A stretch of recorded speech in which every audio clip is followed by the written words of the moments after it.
5, Ben. Duncan. Number 14, Jack Duncan. Number 15, Mateo Brandt. Number 16, Jake Green. Number 17, Brooks Weatherby. Number 19, Cash Weber. Number 21, Wyatt Scholl. Number 22, Landon Brown. Number 25, Kelly Hansel. Number 26, Boyd Piper. Number 27, Jackson Gresham. Number 32, Cam Hughes.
Ladies and gentlemen, welcome to the Lincoln Cardinal Sports Network. I am Lane Johnson. I will be your host tonight. Joining me, as he does every week, Brett Bryant. We are here at beautiful Donnelly Field in Lincoln, Missouri, and we are excited to watch some Lincoln Cardinal varsity football. The Cards will be hosting the Cougars from Crest Ridge, an intra-conference battle. These two teams are not in the same district, but as I said, they are in the same conference. So Lincoln coming off a tough loss last week, Brett, against number 4 state-ranked Tipton Cardinals. Crest Ridge has had 2 pretty tough games to start their season. They lost in week 1 to Holden, 41-6, and then last week took a thumping at home against Penny, 56-8. So, Brett, I was able to get my hands on some of that film this week, and both of those teams quite good. So it'll be interesting. You know, Crest Ridge probably feels like of the first 3 games of their season, this is the most winnable. I agree with you, Lane, and we had the luxury to see Holden in the Jamboree here at Lincoln, and they're packing in about 60 kids. Yeah. So Holden's got a big physical offensive and defensive line. They got a plethora of kids to choose from, so it's not surprising that they were able to go out and be successful against Crest Ridge. And on the flip side, I think the Lincoln Cardinals feel the same way.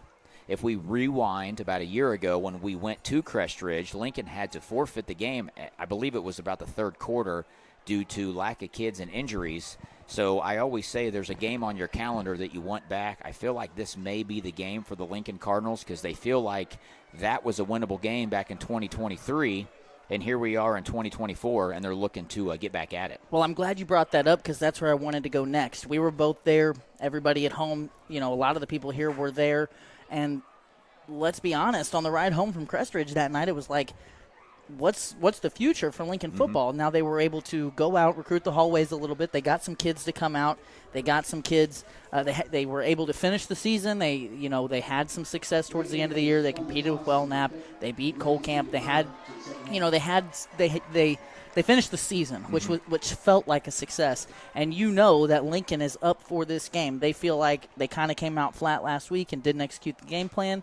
They see this as a winnable game, and I think that they're excited to take the field and kind of maybe get some retribution, if you will, for what happened last year. I agree. You know, and if we do go back to last week, there's a lot of positive things to take away from that game. First and foremost, the Tipton Cardinals are the number 4 team in the state in Class 1 football.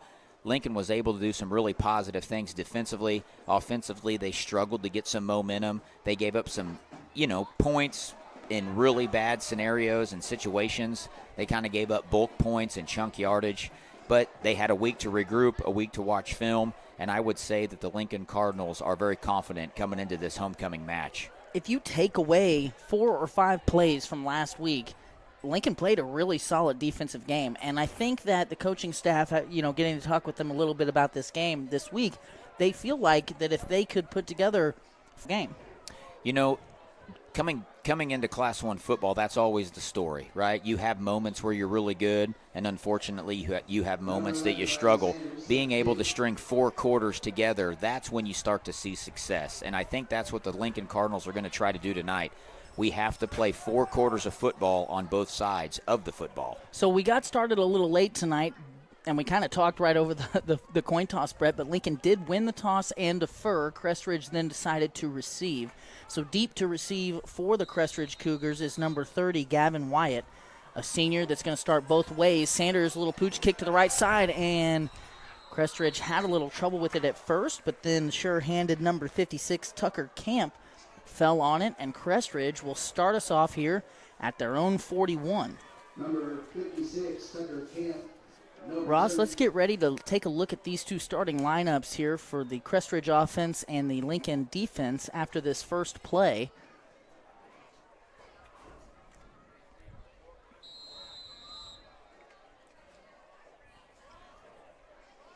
So Crest Ridge likes to get into a lot of different formations. Here they're in gun with a wing to the right side. Going to hand it off to Wyatt. He cuts back into the middle of the defense, and he's going to gain 5 on first down. That's Gavin Wyatt. Let's take a look at the Lincoln defense here, Ross. Tackled by number 52, Ashton Wolf. And number 10, Kevin Everett. And pretty much the same unit from last week. Dawson Parrott is in there at safety for Justin Bowman. Same formation here for the Cougars. We'll take a look at their offense in a second. twins to the near side. Lincoln with a 4-man front, and Everhart showing blitz. Again, Wyatt in the middle. Matthew Cook made it trouble. Wyatt gets to the edge and gets away from Parrott, which we don't say that often, Brett. There is a flag on the play. There is a flag on the play. And here are the starting lineup, or here is the starting lineup, for the Crest Ridge Cougars. Looks like, Brett, we really should have a sheet up here that shows us all the calls. I think that was an illegal block. Could have also been an illegal shift. The fact that it was only a 5-yard penalty makes me think it was an illegal shift.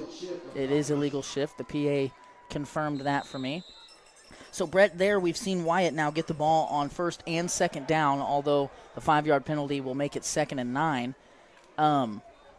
Wyatt on film is, he's one of their only seniors on the offense, and they like to get him the ball. Here he is at receiver on this play.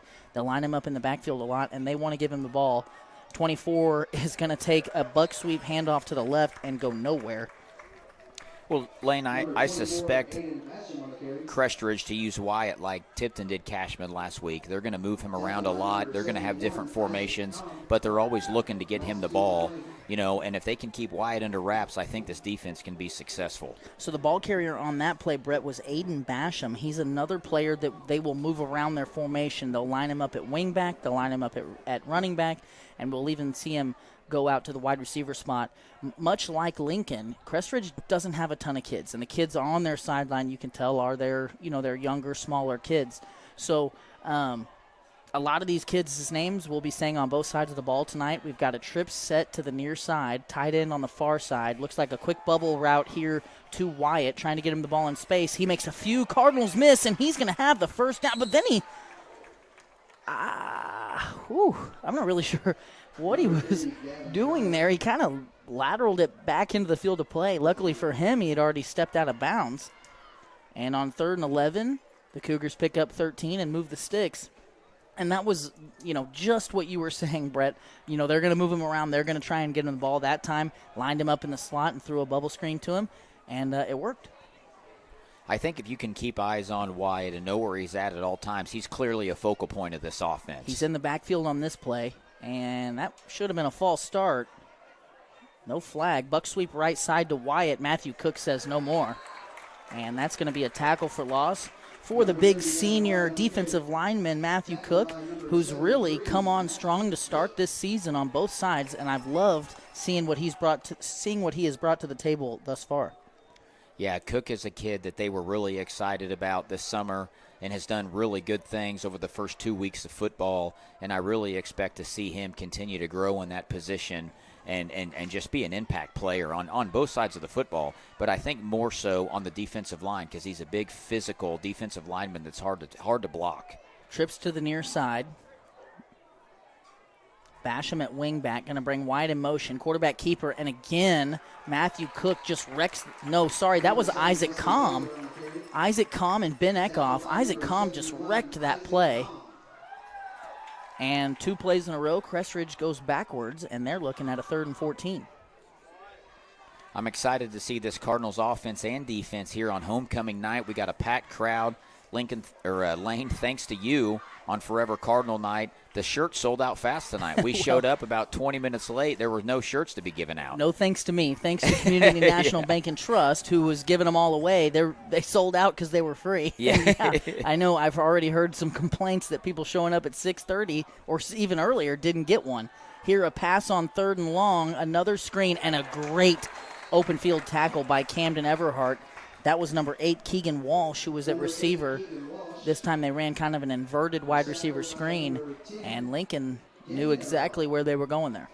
I was unable to secure some shirts, but I was able to get some hot dogs. Well, yeah, they were giving hot dogs away. Thank you to Community National Bank and Trust, our post-game sponsor, for sponsoring the Forever Cardinal night. It just so happened that it synced up with homecoming this year, and like you said, a great crowd here in Lincoln, Missouri.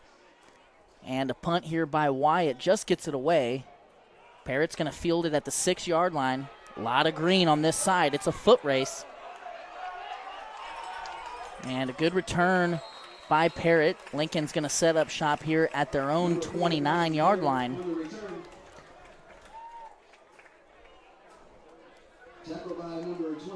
But like last year, I think the Community National Bank family was very proud to support and proud to put a T-shirt out that a lot of people wear, and you still see ones from 2 years ago walking around. So it's a really cool thing that they do. Yeah, it's really cool. They support the community. Community National Bank here in Lincoln and Warsaw, they really are supportive of the athletic programs, and we really appreciate that. Split back set here on first down. Going to run a counter inside to Everhart, who is spun down after a gain of 2. That was 51 Logan Duffy, the junior linebacker, making the stop there. And one last thing on Forever Cardinal. Spooky Bear, obviously very proud to get to be involved in that. We've got to print the shirts the last few years, and it's just a really cool community thing. So if you didn't get a shirt, please complain to me. And complain to the bank that you really are disappointed that you didn't get one because you think it's cool.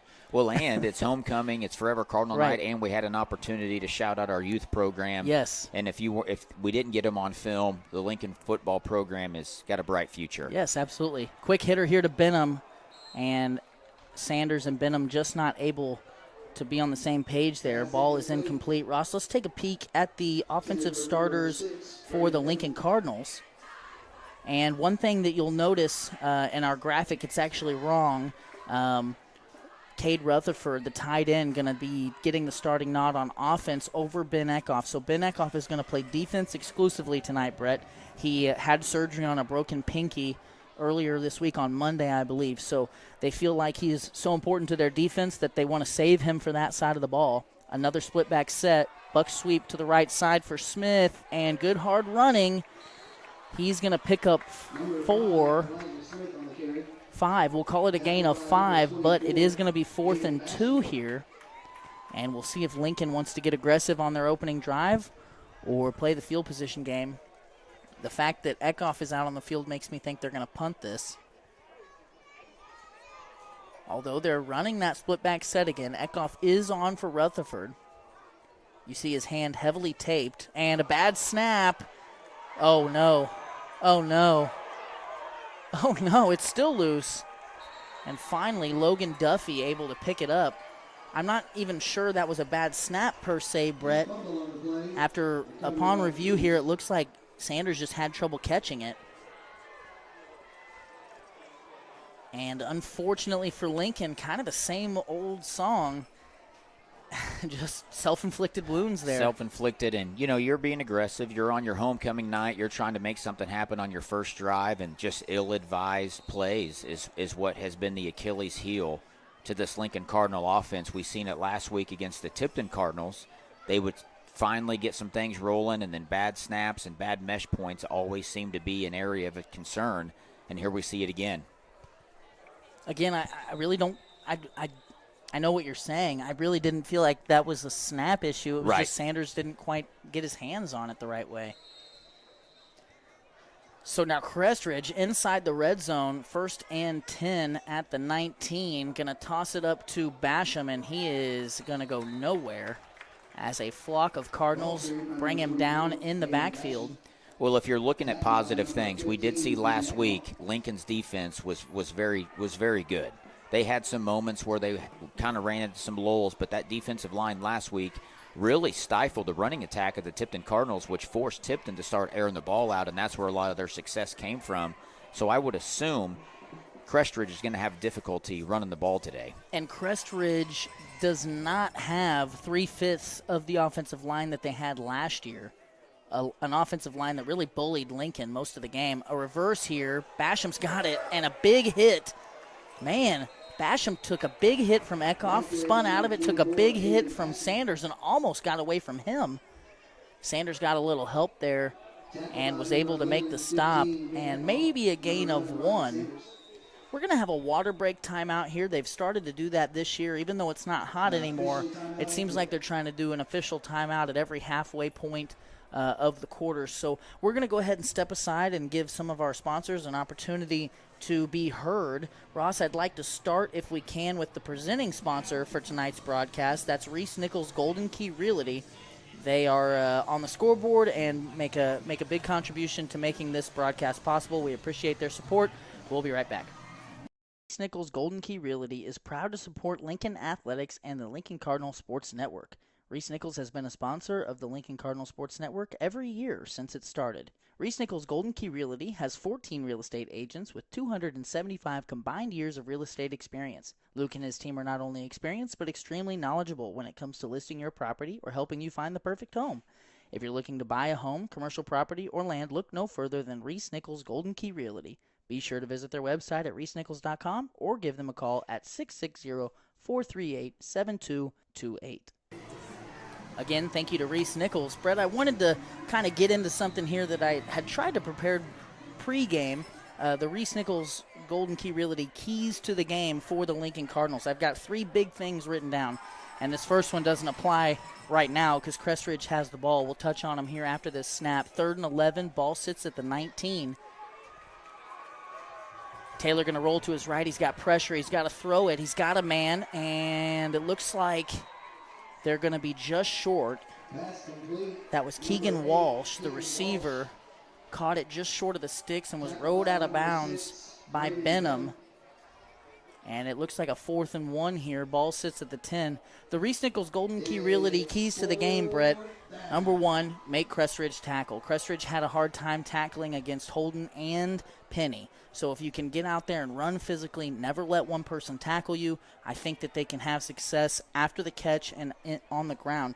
They've also got to control the line of scrimmage. That's kind of something that, kind of a talking point for every football game ever. Right. But it's important. And don't wait on them. Attack. A heavy look here, 4th and 1. Quarterback keeper right side. Ben Eckhoff was there. And, man, just a tough run by junior quarterback Wesley Taylor. And we'll see where they spot him. We don't have a great angle on it from up here, but my first impression was that he had enough. I believe he had enough. They're laying they're laying the sticks down, so it looks like they are.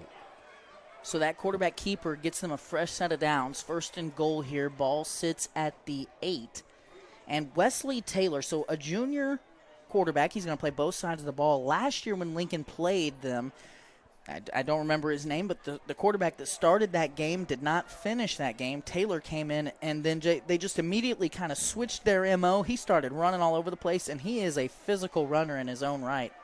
Trips to the near side, Basham in the backfield. Quick screen to Wyatt, makes Young miss, now makes another Lincoln defender miss. It's going to be a foot race, and Chase Young gets there and spins him out of bounds. And it looks like they're going to spot it just inside the 1-yard line.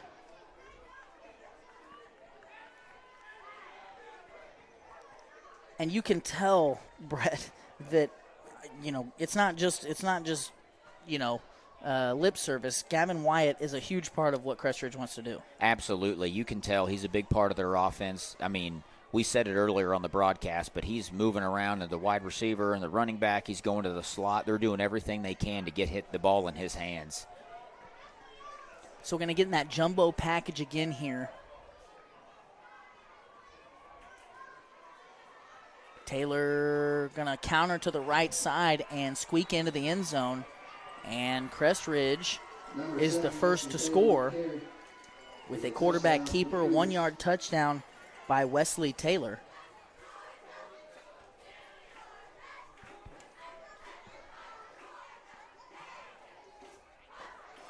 And you talked about last week, most teams this size not having a field goal kicker. Well, Crest Ridge appears to. Kai Groper, a junior, out there to attempt the extra point for the Cougars. The snap is good, the hold is good, the kick is good, and Crest Ridge converts the point after attempt. And it is 7-0 here early in Lincoln. Ross, let's step aside and hear a word from a couple of our sponsors. We'll be back in about 60 seconds on the Lincoln Cardinal Sports Network. Is your car in need of a fresh, clean look? ABC Detailing turns grime into shine. They can handle all types of vehicles, including boats, RVs, motorcycles, and side-by-sides. Every time our vehicles start looking a little worse for wear, I call Chad to get them looking brand new. And without fail, I'm left feeling satisfied with his outstanding and thorough work. Find ABC Detailing on Facebook or call Chad at 660-723-2032. Looking for top-notch lawn care? Call Dexter and the Duncan Boys Mowing Crew. From mowing to leaf and yard cleanup, they do it all. With their expertise, your lawn will be the talk of the neighborhood. Call now at 660-287-1257 and see why I trust them for both my home and business. The kick is away.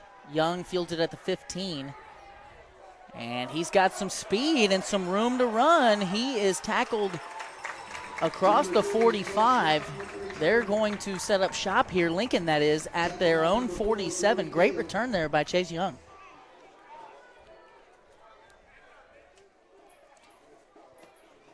So, Ross, have we seen the Lincoln offensive starters yet? Have we seen the Crest Ridge defensive starters? Let's pop those up. So you'll notice a lot of the same kids out on defense for Crest Ridge. Lincoln here, split back, receiver to either side. Going to give it to Smith up the middle. And so Coach Draley, Brett, pregame was telling me that they were going to run a lot more split back stuff tonight. That's with Smith and Everhart in the backfield, mostly to get Eckhoff off the field. Eckhoff was not on the field for the first or second offensive play, but he's been out there for everyone since. Well, you have a game plan. You know, Mike Tyson used to say everyone's got a game plan until you get punched in the mouth. Absolutely. You know, so Lincoln obviously had a game plan. They're coming in, and we may see Eckhoff off the field more than normal, but he's such a big piece of what they do, both offensively and defensively. I can't imagine he's not going to be out there most of the time. Well, and any Lincoln alum that have played in the last few years or maybe 5 or 6 years now at this point, if you played with or around Coach LeFevre, that was something he used to say, actually, was about Mike Tyson. He would say, you know, everybody's got a game plan, like you said, until you get punched in the mouth. And Lincoln now has been punched in the mouth, and we'll see how they respond. A quick timeout here by Coach Draley, probably to light a little bit of a fire. And you know, that first drive just didn't go as planned. So whenever that happens, one thing that I'm always curious about is, do you still have plays scripted? Like, are you still able to get into your script and run some plays, or is that out the window? Do you now kind of revert back to what you think will work? We'll see here how Lincoln executes on their second drive. Ball right at midfield. 2nd and 7. Sanders, quick pass over to Young. He continues his great catching, and he now is going to probably score here. And a great play by senior Chase Young. Just a simple, quick out. Soft coverage at the top of your screen. Young makes a man miss and then wins a foot race. And he had a huge play last week against Tipton. And now on Lincoln's second drive, another huge play, a 51-yard connection between Sanders and Young. Lane, I was going to say before you started talking that I think Lincoln was going to make a concerted effort to run the ball to set up the passing game. We've seen Lincoln get 3 and 4 yards a carry, and it ended well on the passing game. 2-point try here. Sanders going to throw. He's got Everhart wide open, and he's able to convert the 2-point try. So Lincoln, after taking that punch in the mouth, throws one right back and takes a lead. We've got 4 minutes and 6 seconds left here in the first quarter. We're going to step aside. We'll be back shortly on the Lincoln Cardinal Sports Network.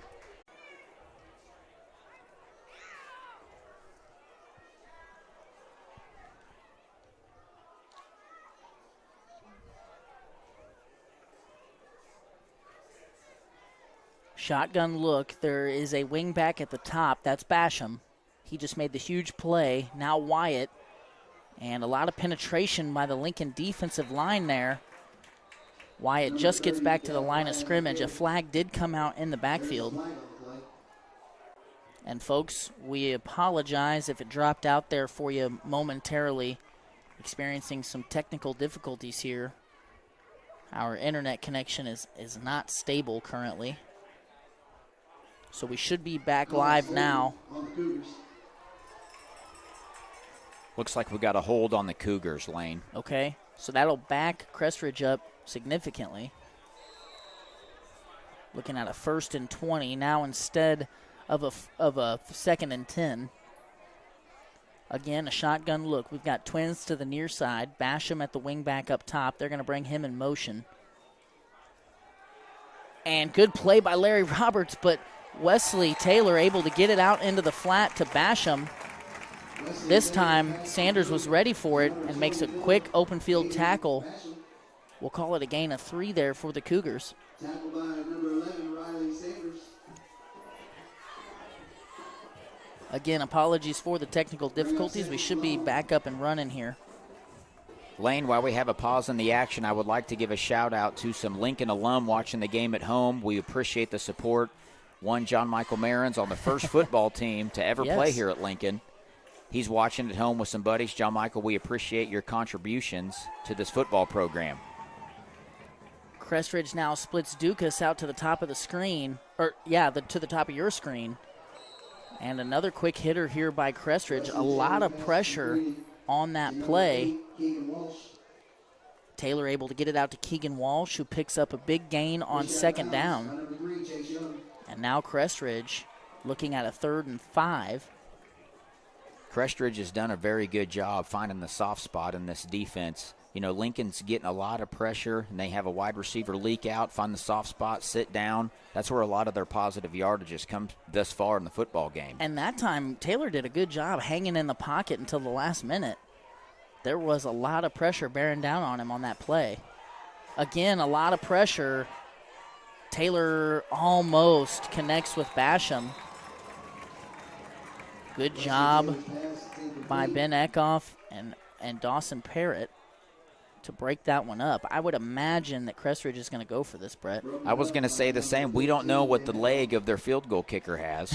Well, this but I'm assuming in Class 1 football you don't have a leg for 40-plus yards. Oh, yeah. No. But what a great thing to have in your back pocket if you need a field goal, that you got a kicker that can do that. Definitely. We haven't really seen that, especially in Lincoln, for a few years now, and not many teams can kick the field goal. Right. And it looks like Crest Ridge is going to take a timeout. We're going to go to a quick commercial here and kind of collect ourselves, figure out these technical difficulties. We'll be right back. With an insurance team that wins. That is Shelter Insurance. The Leanne Beeman Agency has terrific customer service, policies you can count on, and rates that won't break the bank. Call the Leanne Beeman Agency at 660-547-0099 today for a free quote. You'll be glad you did. Shirley's Highway Cafe serves a full breakfast and lunch menu from 6 a.m. to 2 p.m., Sunday through Friday, and 6 a.m. to noon on Saturdays.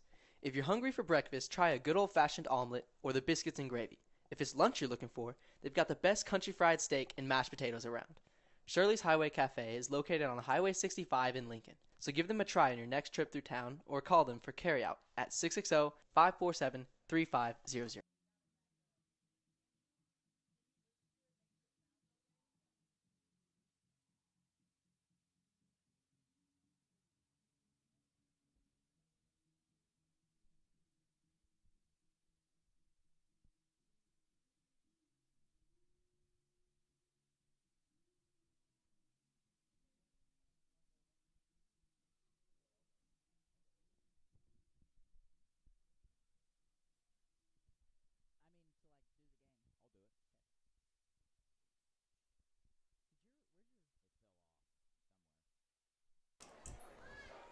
Fourth and 5 here for Crest Ridge. Taylor going to roll to his right.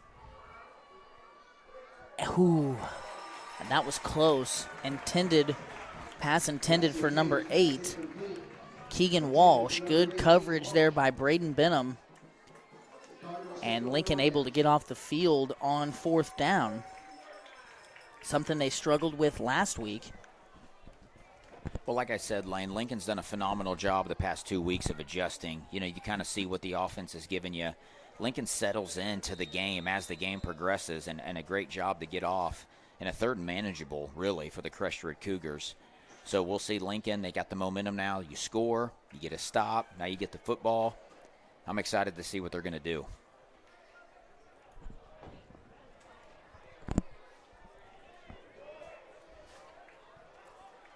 First and 10, split back set. Going to give it to Elijah Smith, who bounces it to the outside, puts his shoulder down, and falls forward. Good run by the junior running back. He's going to pick up 6 on 1st down. Tackled by number 2, Jackson Hockenfeller.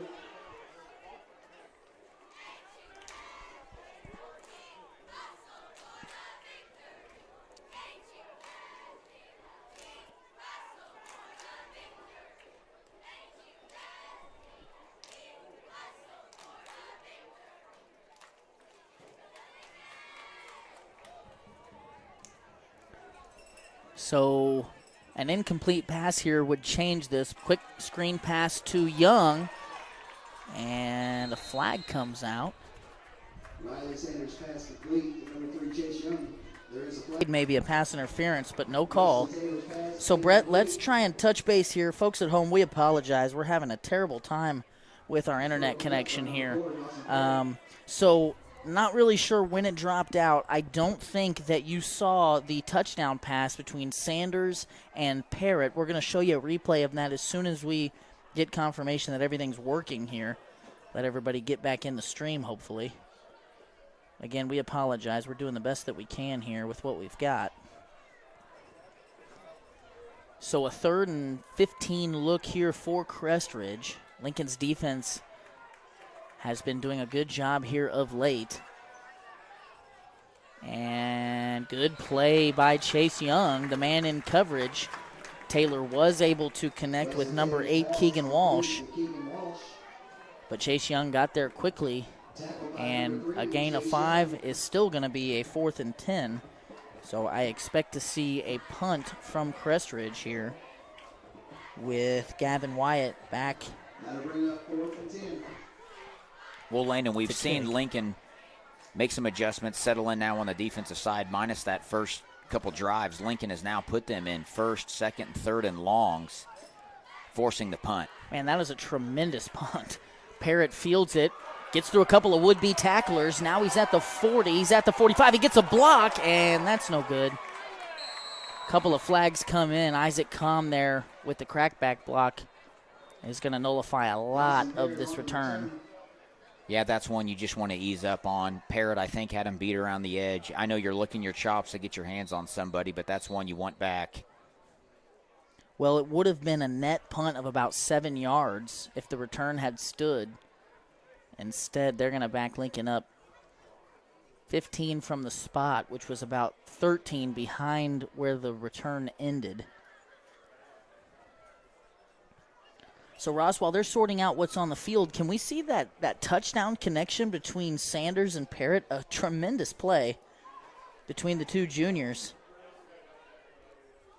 And on 1st and 10, Sanders hauls off and just hits Parrott perfectly in stride. A great connection. Great job by Parrott to get behind Gavin Wyatt, and that is how Lincoln took the 7-point lead. The 2-point conversion was no good. It looks like we have offsetting penalties here, Lane. Really? There was 2 flags on the play, 1 on the Cougars and 1 on the Cardinals. Were you able to tell what the penalty was on Crest Ridge? I did not. I looked up, and he gave the signal, and he pointed at Crest Ridge's side, and then he gave the signal, obviously, was on comm on the Lincoln Cardinal side. I think it was a sideline warning, so that actually will, a sideline warning. Sideline warning for the Cardinals. I think the sideline warning was actually against Crest Ridge, so that won't Okay. that won't do anything except if they do it again, it'll be a penalty. So the yardage on the peel back block takes away a lot of yards. About 27 yards of the return were called back. Folks at home, we should be working now. Split back set for Lincoln, 1st and 10. Ball's at their own 30. Hand off to Smith up the middle. And good job by Crest Ridge. Smith just gets back to the line of scrimmage. Brett, we've got some area scores to update our watchers with. I'll start.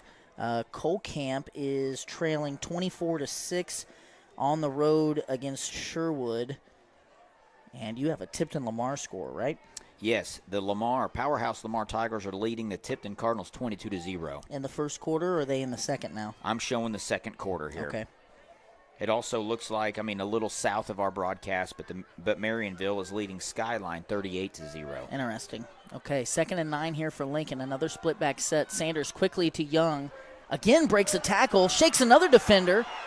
And Chase Young putting his stamp on this game on both sides early. He had that receiving touchdown early in the game. Had a good play on 4th down defensively. That was off camera. You guys didn't get to see that. And then here picks up the 1st down, shakes a defender, and and just some shifty moving downfield. Chase Young is a load to tackle on the open field. If he can catch the ball and get squared away, he's a tough load to bring down, Lane. Ball at the 44. Lincoln, fresh set of downs. Split back set. Going to hand it off to Smith, left side. Good play there by Wyatt Ducos. First time we've said his name tonight, really. And I'm told, Brett, that he is a Division I baseball player. Didn't play last year. He got hurt or something. But he is out here this year, and he definitely shows up on film. Absolutely. And, Lane, I want to give a shout-out to Lincoln for a second here. They're doing a great job establishing the run. They're establishing the run. Even if they're not getting chunk yardage, they're doing enough to really open up that passing game. We see them run it with, I believe it's Elijah Smith, and that's opening up the passing game for both Chase Young and Parrott here. And I think that's something to keep your eye on through the course of the game. Now it's Everhart. Good running here, and, man, he runs hard. He's going to pick up about 11. And Lincoln now in Crest Ridge territory, and there's some chunk yardage in the run game, Brett. And, even, to your point, even if they don't get 6, 7, 8 yards, 3 or 4 or 5 is enough to keep the drive moving, and it keeps that Crest Ridge front honest. You can't just, pin your ears back and go after the quarterback. You've got to remain gap sound and anticipate a run play. Absolutely. And, Lane, to your point, when you started the broadcast, you said winning the line of scrimmage. And, for everyone that's listened over the course of the few seasons, we've said that a lot. Yeah. Lincoln is winning both offensively and defensively the line of scrimmage, and it's showing up here.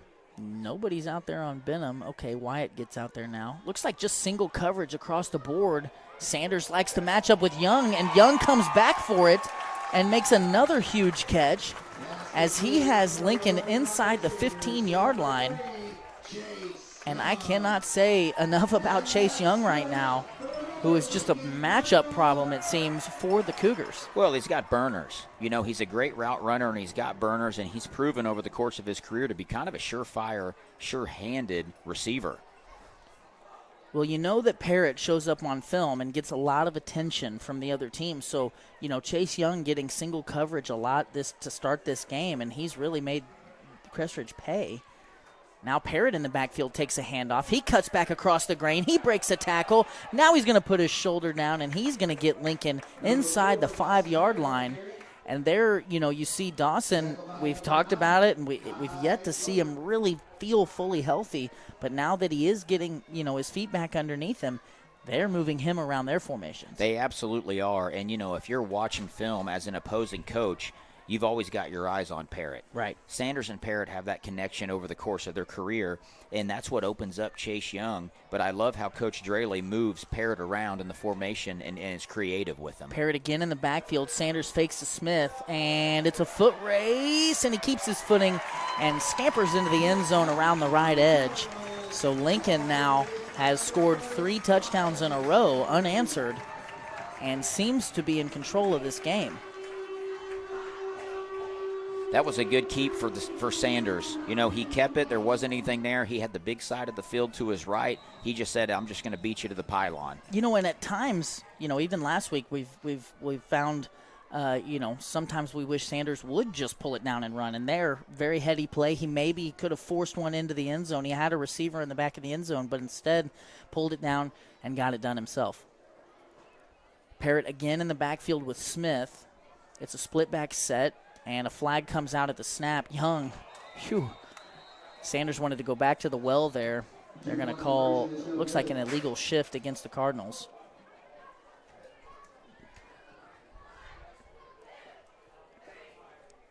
And we're talking about these kids out on the field getting their footing. Brett, I feel like we're just finally getting our footing. We've had technical difficulties all night long. We got a little bit of a late start. You talked about, we did get it on camera. We got to see all of the youth football teams out there on the football field, and a welcome sight because, we talked about at the beginning of this broadcast how this time last year in this game against Crest Ridge, there was concern about the future of Lincoln football. We really didn't know where we were going, and this year so far it seems like Lincoln has definitely taken a step forward, and you see the junior high, which we didn't see tonight, but you see the numbers there. You see the numbers in our 1st through 6th grade programs, and it's you can't say it any other way that it's a welcome sight. Very welcome. And, Lane, rewinding to this very game last year, Lincoln had 13 or 14 players suited up, ready to play. A couple kids get hurt. Coach Draley made the call, hey, we're going to have to call it. Yeah. Crest Ridge dominated that football game. And that's why I said to start this game in front of this homecoming crowd, Lincoln wanted to get that one back. It's never a good feeling to have to throw in the white towel in a football game. And Lincoln looks like they're ready to prove something tonight. Well, they're well on their way with 3 straight touchdown drives. Sanders kicks it shallow to the right side, picked up around the 30. Wyatt gets away from the first tackler but won't get away from the second wave. And Crest Ridge is going to start their drive at their own 38. So Crest Ridge, has had a hard time establishing their rushing attack in this game. Most of their success has actually come from quick screens and quick bubble routes, quick game to the sidelines. They did score a rushing touchdown, but mostly because Lincoln gave them the ball inside the 20. If Lincoln, can stay away from shooting themselves in the foot, I think they're in good position here. Trips to the near side, Basham's with Taylor in the backfield. Going to get it out quickly to Wyatt. Ooh. Elijah Smith, if he had his head turned back towards the quarterback, might have housed that. It looked like it was to him. I think it was a pick six, but his head was turned the opposite direction. But nonetheless, hey, way to force him into an incomplete pass. But, Lane, we might be looking at a pick six right there. Yeah, that there was nobody that was going to tackle him, that's for sure. So Lincoln getting some youth out on the field on that first down play. We saw Colton Lake come off the field, a freshman wearing number 54. Lamar has scored again against Tipton, 28-0 in that contest. And this is a formation that Crest Ridge likes to run counter out of. We'll see what they do. And a quarterback keeper up the middle. Good pursuit by Camden Everhart off the edge. He came in unblocked and was able to tackle Taylor after a gain of just 2. Lane, another local area game, big-time game, is your Warsaw Wildcats against Lafayette County. I believe Warsaw is at home against the powerhouse Lafayette County. No score update as of now, but that doesn't mean a score has not happened. We also have the Windsor Greyhounds playing the Lynn Wildcats. We're not showing a score update on that either, but a lot of local areas playing some big-time football tonight. So Higginsville has been really good at different times. You called them a powerhouse. I know they've made it to the playoffs several times in the last few years. It'll be interesting to see how that game shakes out. I do want to update our viewers on the game in Colcamp. Excuse me, it's in Sherwood, but Colcamp is playing, and it is 24-6 in the second quarter. Sherwood on top over there. And we got a chance to see Sherwood here on Donley Field in the Jamboree. Now, granted, the Jamboree, you're kind of working out some kinks. You're kind of getting kids on the field. Sherwood looked like they were, positioned to be a competitive football program this year. We know Colcamp, has a lot of young players. They lost a lot of seniors last year. Yeah. And Coach Shear's doing a good job, getting some young kids in, a lot of new players over there.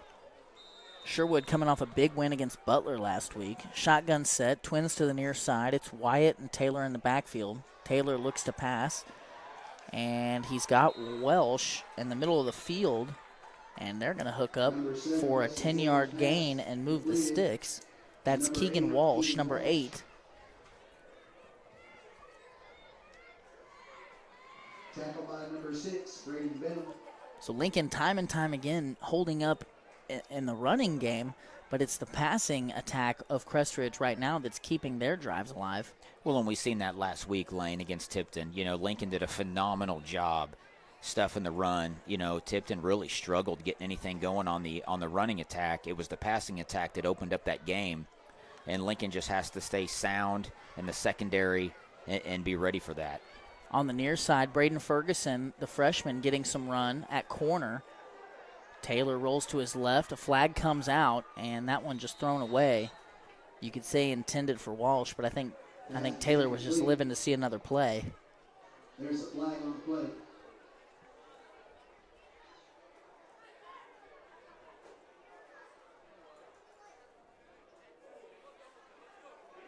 Holding on the defense. It's a holding on the Cardinals. Now, the way that flag came out, Brett, it looked like it was thrown near the line of scrimmage, which means it must have been a defensive lineman that committed the penalty. A defensive lineman holding. Yeah, so, you know, it's not legal as a defensive lineman to just tackle a lineman Right. or just grab him and, you know, especially when they're trying to pull or do something like that. So not a penalty you see all the time, but that was the call, and a 10-yard penalty moves Crest Ridge into Lincoln territory. They've got a fresh set of downs. We're looking at a shotgun set here. Basham going to go in motion across the formation. And Wyatt up the middle. Miles Harms going to make the stop there after a gain of 5 on first down. Number 30, Gavin Wyatt with the carry. Tackled by number 55, Miles Harms. We'll actually call it a gain of 4 as the sticks are showing a 2nd and 6. An empty look this time for Taylor. Trips at the top of your screen. Tight end and wing back near side. And a counter to Basham. Crest Ridge did a good job creating a wall there. Aiden Basham on the carry. But good pursuit by Ben Eckhoff will result in a gain of 3. Ben Eckhoff with the tackle.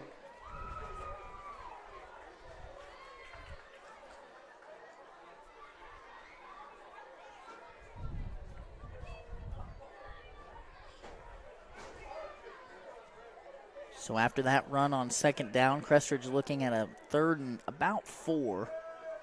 And this is most definitely 4-down territory for the Cougars.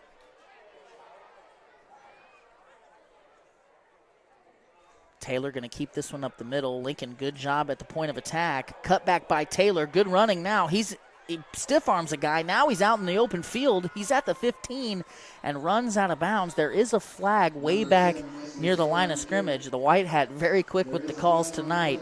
He's got a holding against Crest Ridge, so that big play by Taylor will be brought back. And Lincoln there just really at the point of attack closed things up. It was just good vision by Taylor to cut back against the grain. Lincoln on the far side kind of let their guard down a little bit. Didn't expect Taylor to get out of that. So an untimely penalty for the Cougars will result in a 3rd and 14 here. Ball at the Lincoln 45.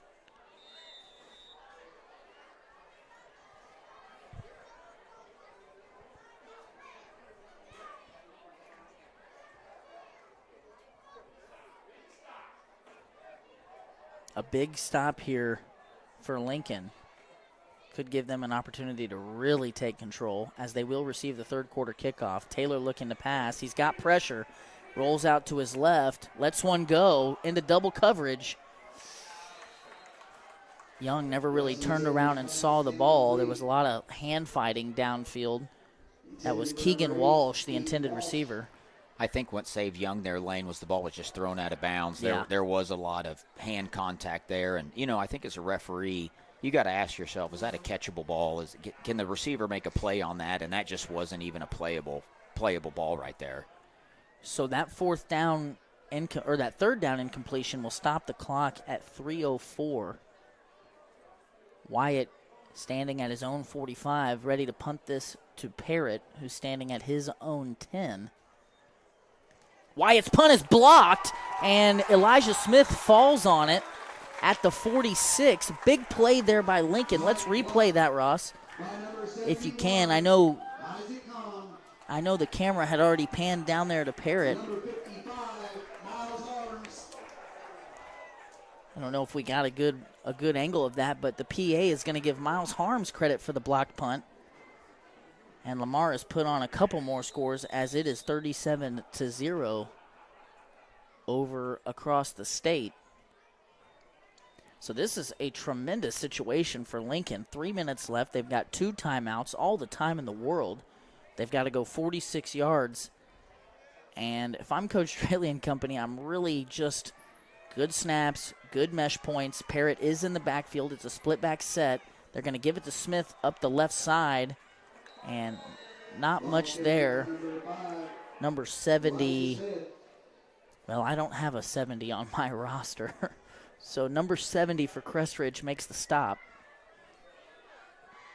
Lincoln's got a big opportunity here, Lane, receiving that second half kickoff. If they're able to hang some points here, they might be able to do some big stuff. I mean, you want to see Lincoln put one in the end zone, obviously, as a Cardinal fan, but. And we've got a stoppage here. And Brett, to your point, just to rewind the clock to last week around this time, we do have a flag. I think Crest Ridge had 12 on the field.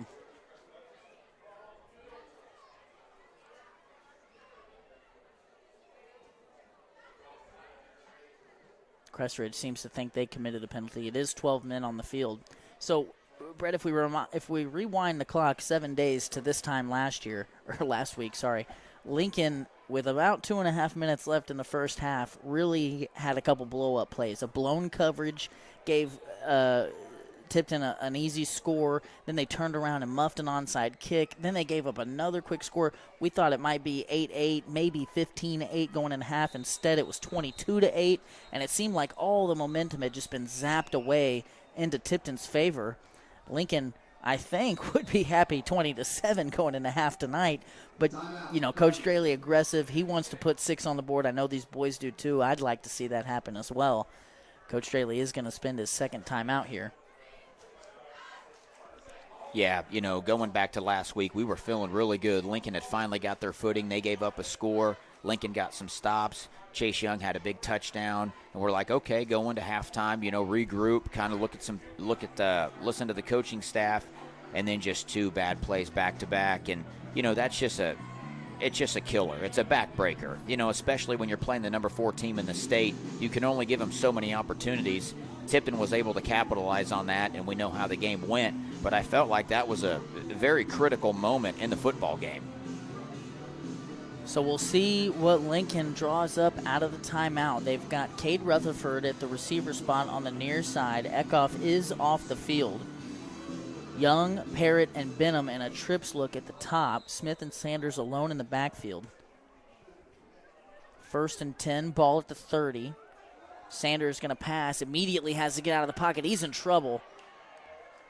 And Crest Ridge able to get home with 4. No, they did bring 5. And there was some pressure off the right side, Brett. It seemed like Sanders, I don't know, he tried to step up in the pocket, and then it really just collapsed on him. I think Sanders was trying to tuck that and run. He was, and I think that not throwing the ball was the right play there, because now the clock continues to run. The clock is your friend now. Absolutely. There's no reason to give Crest Ridge the ball back here in this half. 2nd and 14, split back set, counter. Parrott takes the handoff, breaks a tackle in the backfield. Good block by Young. Stiff arm. Parrott wisely stays in bounds. He's going to move the sticks with a gain of 16. And with Lincoln's inability to run the ball last week, we kind of wondered, I had wondered offline a little bit if they would think about putting Parrott in the backfield, especially with Eckhoff going through his health issue and really needing Everhart to help block. Everhart seems shaken up. He's on the sideline with his helmet off, so Parrott has kind of taken over in the backfield alongside Smith. Clock is running, and we've got a whistle here.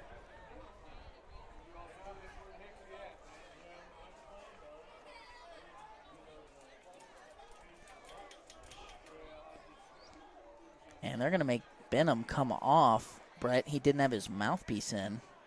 So no penalty, but apparently He's got to come off for a play. I haven't seen that one before.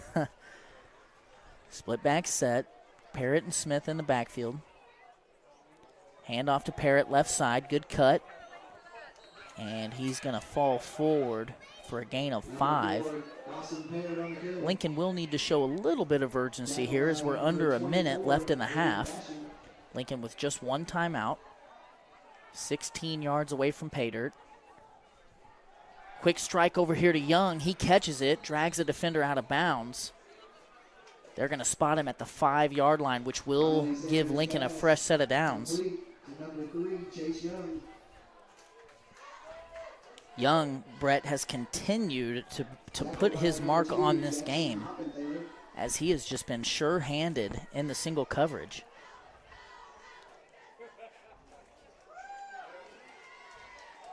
Counter, handoff to Parrott. Again, breaks a tackle in the backfield, scampers in, untouched the rest of the way.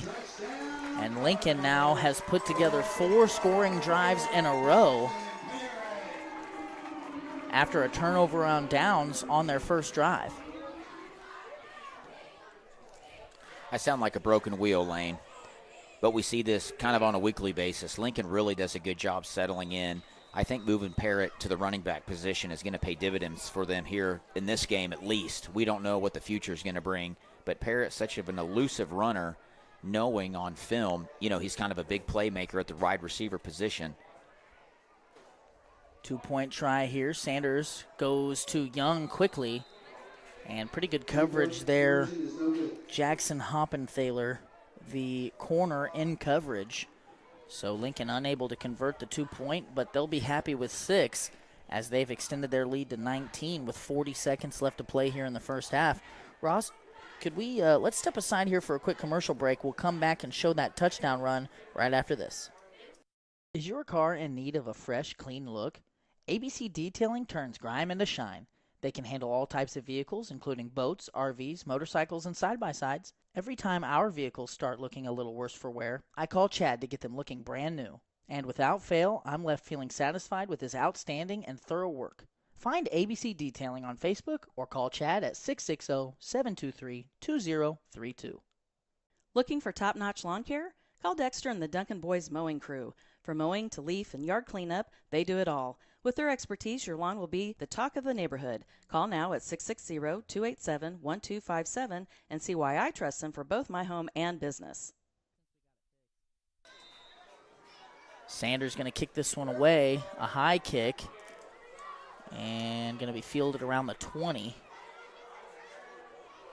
And Young,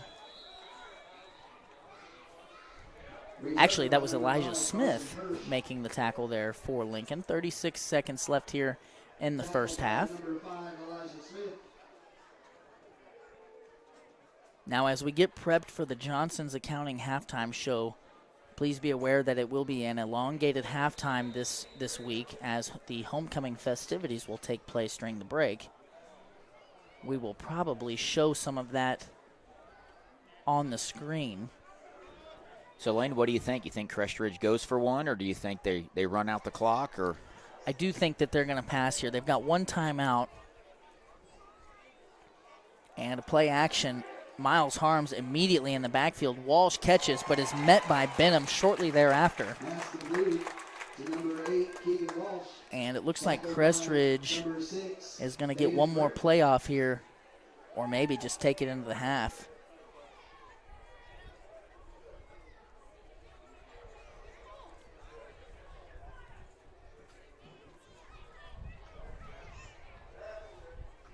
Looks like they're content to go into the half, lick their wounds, and see what they can get started in the next half. Lincoln with a dominant 15 minutes or so there to close the first half. Now going to have to go and sit for a long halftime. Lincoln will receive the third quarter kick. We're going to go ahead and step aside. We'll be back here shortly for the halftime show. Stay with us.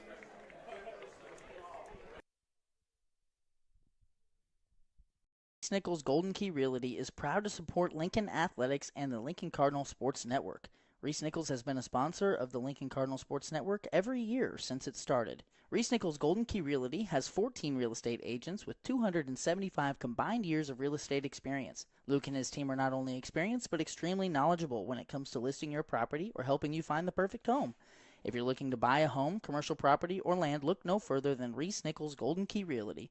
Be sure to visit their website at reesenichols.com or give them a call at 660-438-7228. Hi, I'm Lane Johnson. Welcome to Spooky Bear's Shirt Shack. Spooky Bear's Shirt Shack now offers custom online stores. These team stores, as we like to call them, are an easy way to get your community or organization into the newest gear. We process and bag every order, and we can even ship it directly to your customers. This process provides a perfect way for booster clubs, sports teams, and other extracurricular clubs or programs to raise money. Why hassle with paper order forms or big companies with long lead times and no personal touch when Spooky Bear can make fundraising easy? Find us online at sbshirtshack.com or at Spooky Bear Shirt Shack on Facebook. To visit more about how a team store can help you, call us today at 660-776-2021. S's Drive-In has been a supporter of the Lincoln Cardinal Sports Network since the beginning. The Paxton family is very proud to support Lincoln Athletics. So if you're looking for a bite to eat or a tasty treat, S's Drive-In is the place to eat. With a wide array of options and friendly service, you can't go wrong with S's Drive-In. Stop in and eat or call ahead for carryout at 660-547-3516.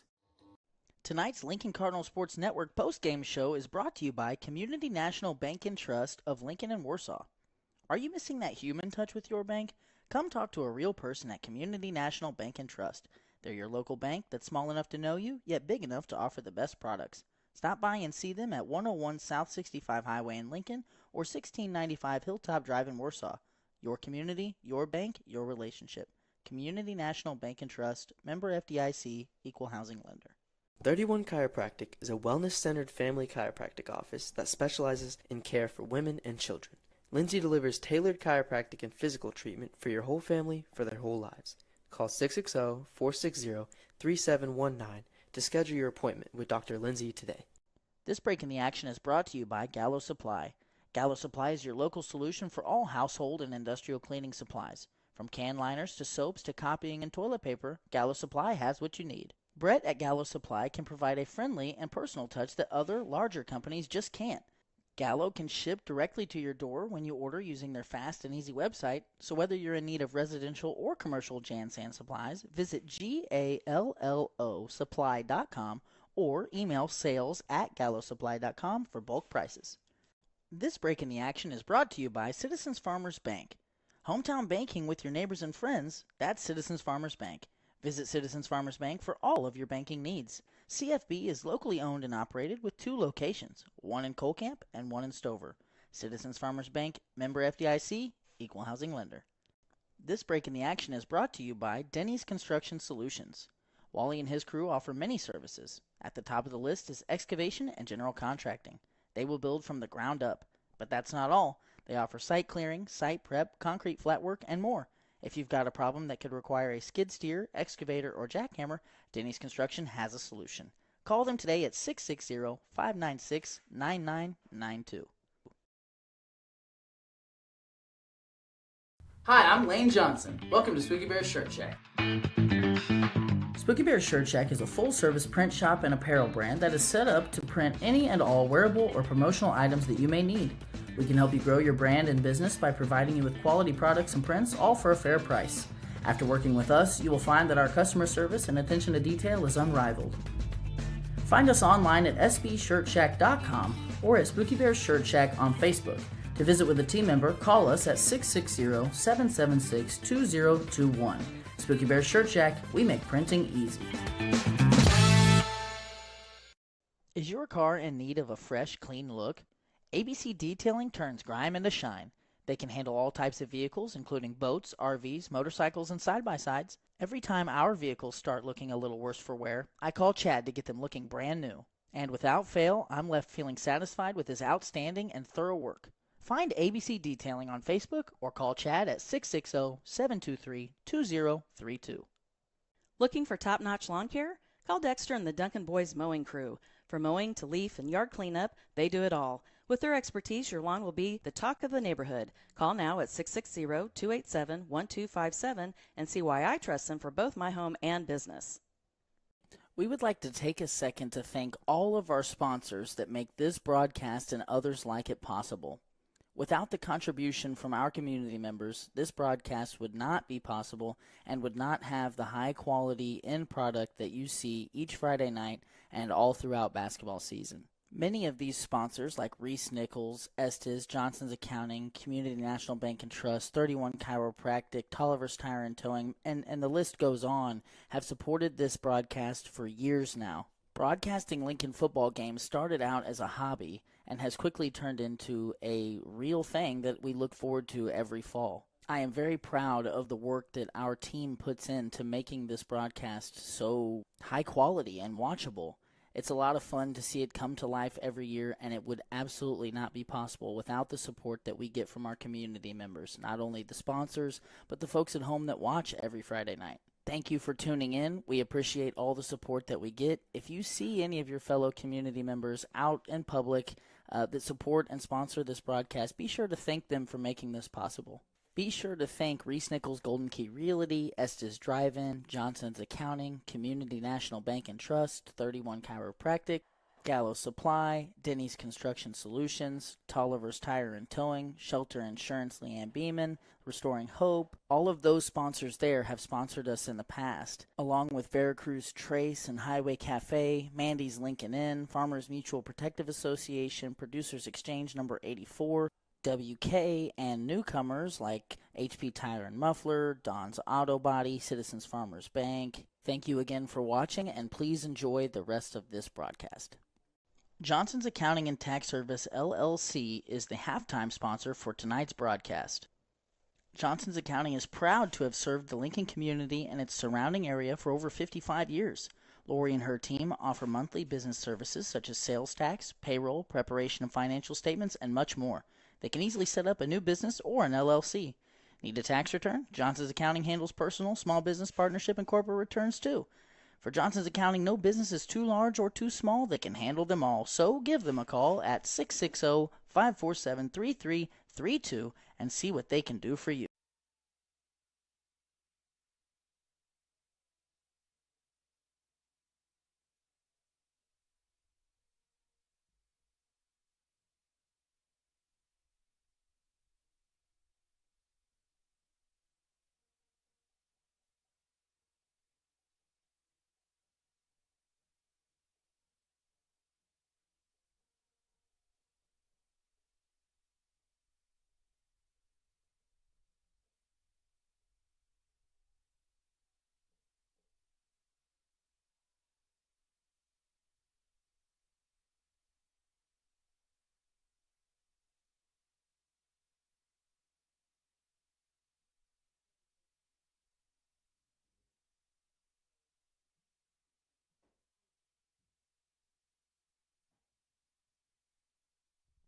Johnson's Accounting and Tax Service, LLC, is the halftime sponsor for tonight's broadcast. Johnson's Accounting is proud to have served the Lincoln community and its surrounding area for over 55 years. Lori and her team offer monthly business services such as sales tax, payroll, preparation of financial statements, and much more. They can easily set up a new business or an LLC. Need a tax return? Johnson's Accounting handles personal, small business, partnership, and corporate returns too. For Johnson's Accounting, no business is too large or too small. They can handle them all. So give them a call at 660-547-3332 and see what they can do for you. Ladies and gentlemen, we are back here in Lincoln with the Johnson's Accounting Halftime Show, brought to you by Johnson's Accounting and Tax Service, LLC. Thank you to them for their support. We're going to get started here with some unofficial stats from the first half. As you can see, Lincoln really doing a good job in all facets of the game right now, leading the way in both passing and rushing yards. On the other side, Crest Ridge has struggled to get anything going really on the rushing attack. But their passing, their quick game, their stuff to the sidelines, all of that kind of working and helping them stay in this ball game. We are going to step now to the Estes Drive-In cam, brought to you by, of course, Estes Drive-In. We appreciate their support and making the replay camera possible. Ross has queued up the big plays from the first half. We're going to start all the way back on Lincoln's first drive, where they gave Crest Ridge the ball really in such good field position here. We've got a fumbled snap. This was a 4th and 2 try that set up a short drive by Crest Ridge. Here, as this fumble is recovered, they started inside the 20-yard line, which set up this next replay. Crest Ridge's lone score on the game came on a quarterback keeper from 1 yard out. That's Wesley Taylor scoring there for Crest Ridge. The point after kick was good. Lincoln's first touchdown of the game came on a quick pass from Sanders to Young. Young able to shake a defender, and then when he gets loose in the open field, he is tough to catch. He's got that track speed, as we like to say, and he's had a big play in every game so far this year. After that, this is the ensuing two-point conversion. Lincoln's so good on these plays. Sanders able to rifle it near the sideline to Everhart, who rolls into the end zone. Now, this play was not caught by the live stream. We actually were experiencing our internet difficulties on this play where Sanders just uncorks one. Parrott just ran a straight go, got past Wyatt, and hit him perfectly in stride. That connection is fun to see, as those boys have been doing it for a long time. Now Ross has one here called Calm Crackin' Backs. This was the great punt return that was kind of taken away by an illegal blindside block. You don't see big guys like this making blocks like this very often. He definitely was aggressive, but you just can't peel back on a defenseless player these days. Here it is coming here. Really a good return. Luckily, everybody was okay. I just liked Ross's name for that one, so I felt like we had to show it. Now, Riley here with a rushing touchdown, fakes it, and here he could have tried to force it in the end zone, but decides wisely to run in, gets in untouched. And then after that, we've got a blocked punt.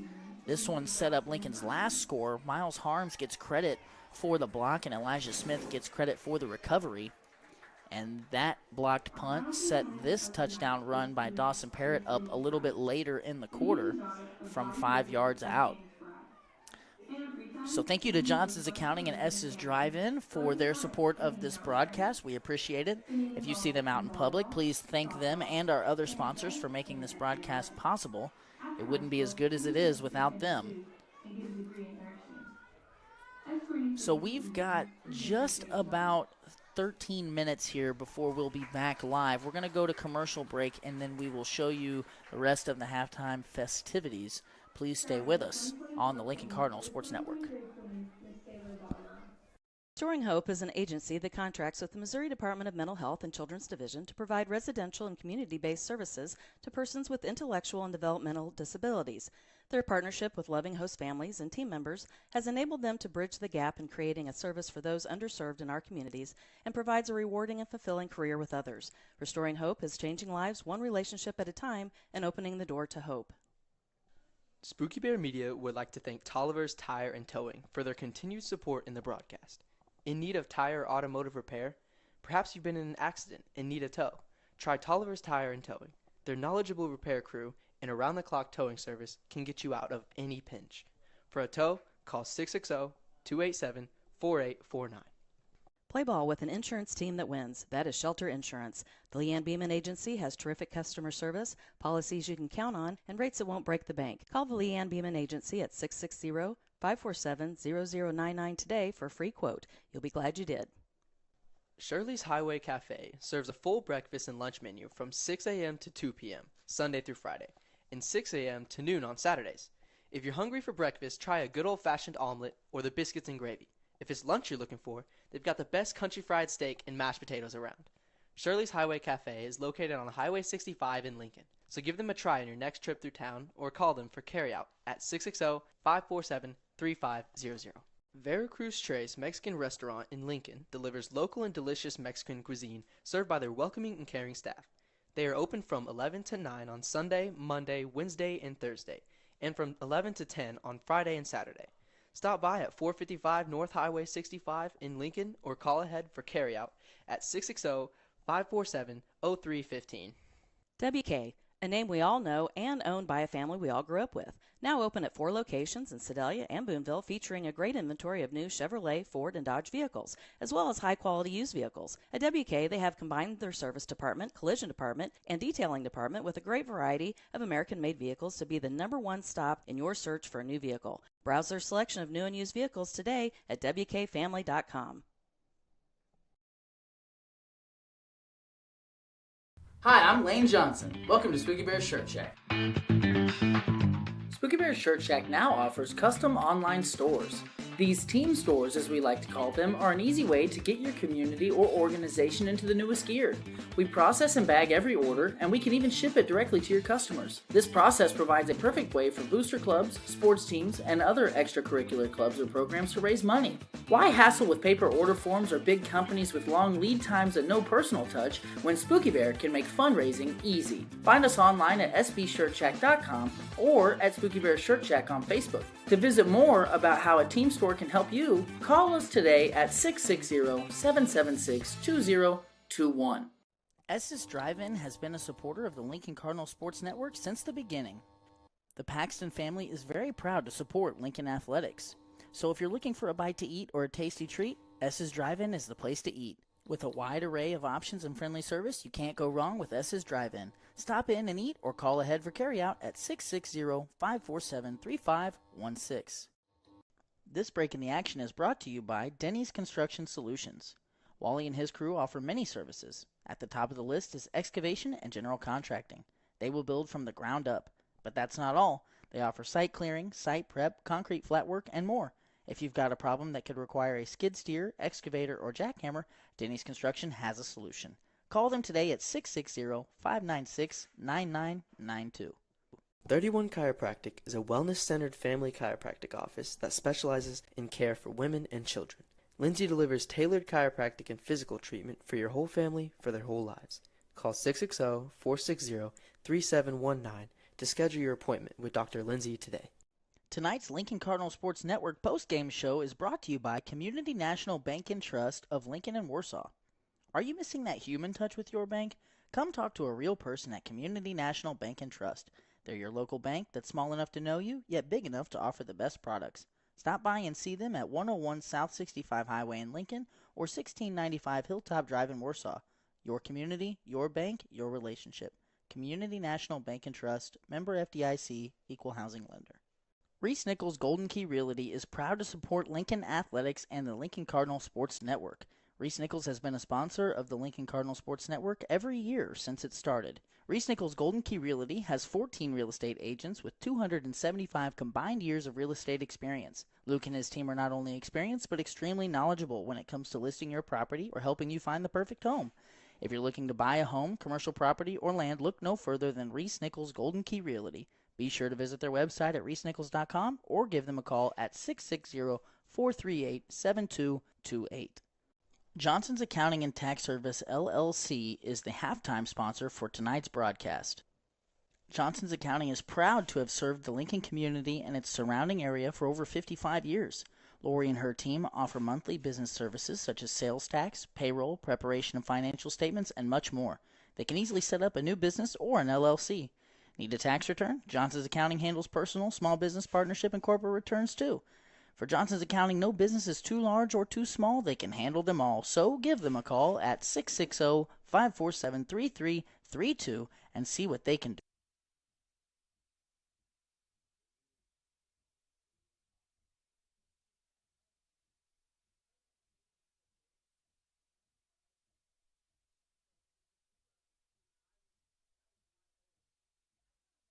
Nichols Golden Key Realty is proud to support Lincoln Athletics and the Lincoln Cardinal Sports Network.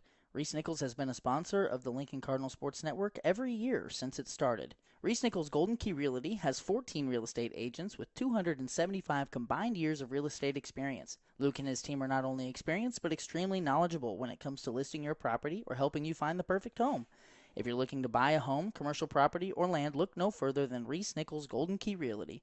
Be sure to visit their website at reesenichols.com or give them a call at 660-438-7228. Tonight's Lincoln Cardinal Sports Network postgame show is brought to you by Community National Bank and Trust of Lincoln and Warsaw. Are you missing that human touch with your bank? Come talk to a real person at Community National Bank and Trust. They're your local bank that's small enough to know you, yet big enough to offer the best products. Stop by and see them at 101 South 65 Highway in Lincoln or 1695 Hilltop Drive in Warsaw. Your community, your bank, your relationship. Community National Bank and Trust, member FDIC, equal housing lender. This break in the action is brought to you by Citizens Farmers Bank. Hometown banking with your neighbors and friends, that's Citizens Farmers Bank. Visit Citizens Farmers Bank for all of your banking needs. CFB is locally owned and operated with 2 locations, one in Colcamp and one in Stover. Citizens Farmers Bank, member FDIC, equal housing lender. One Chiropractic is a wellness-centered family chiropractic office that specializes in care for women and children. Lindsay delivers tailored chiropractic and physical treatment for your whole family for their whole lives. Call 660-460-3719 to schedule your appointment with Dr. Lindsay today.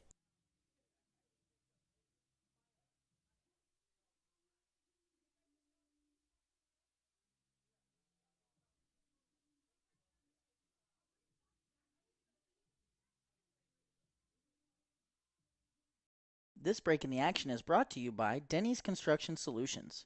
Wally and his crew offer many services. At the top of the list is excavation and general contracting. They will build from the ground up. But that's not all. They offer site clearing, site prep, concrete flat work, and more. If you've got a problem that could require a skid steer, excavator, or jackhammer, Denny's Construction has a solution. Call them today at 660-596-9992. S's Drive-In has been a supporter of the Lincoln Cardinal Sports Network since the beginning. The Paxton family is very proud to support Lincoln Athletics. So if you're looking for a bite to eat or a tasty treat, S's Drive-In is the place to eat. With a wide array of options and friendly service, you can't go wrong with S's Drive-In. Stop in and eat or call ahead for carryout at 660-547-3516. This break in the action is brought to you by Gallo Supply. Gallo Supply is your local solution for all household and industrial cleaning supplies. From can liners to soaps to copying and toilet paper, Gallo Supply has what you need. Brett at Gallo Supply can provide a friendly and personal touch that other, larger companies just can't.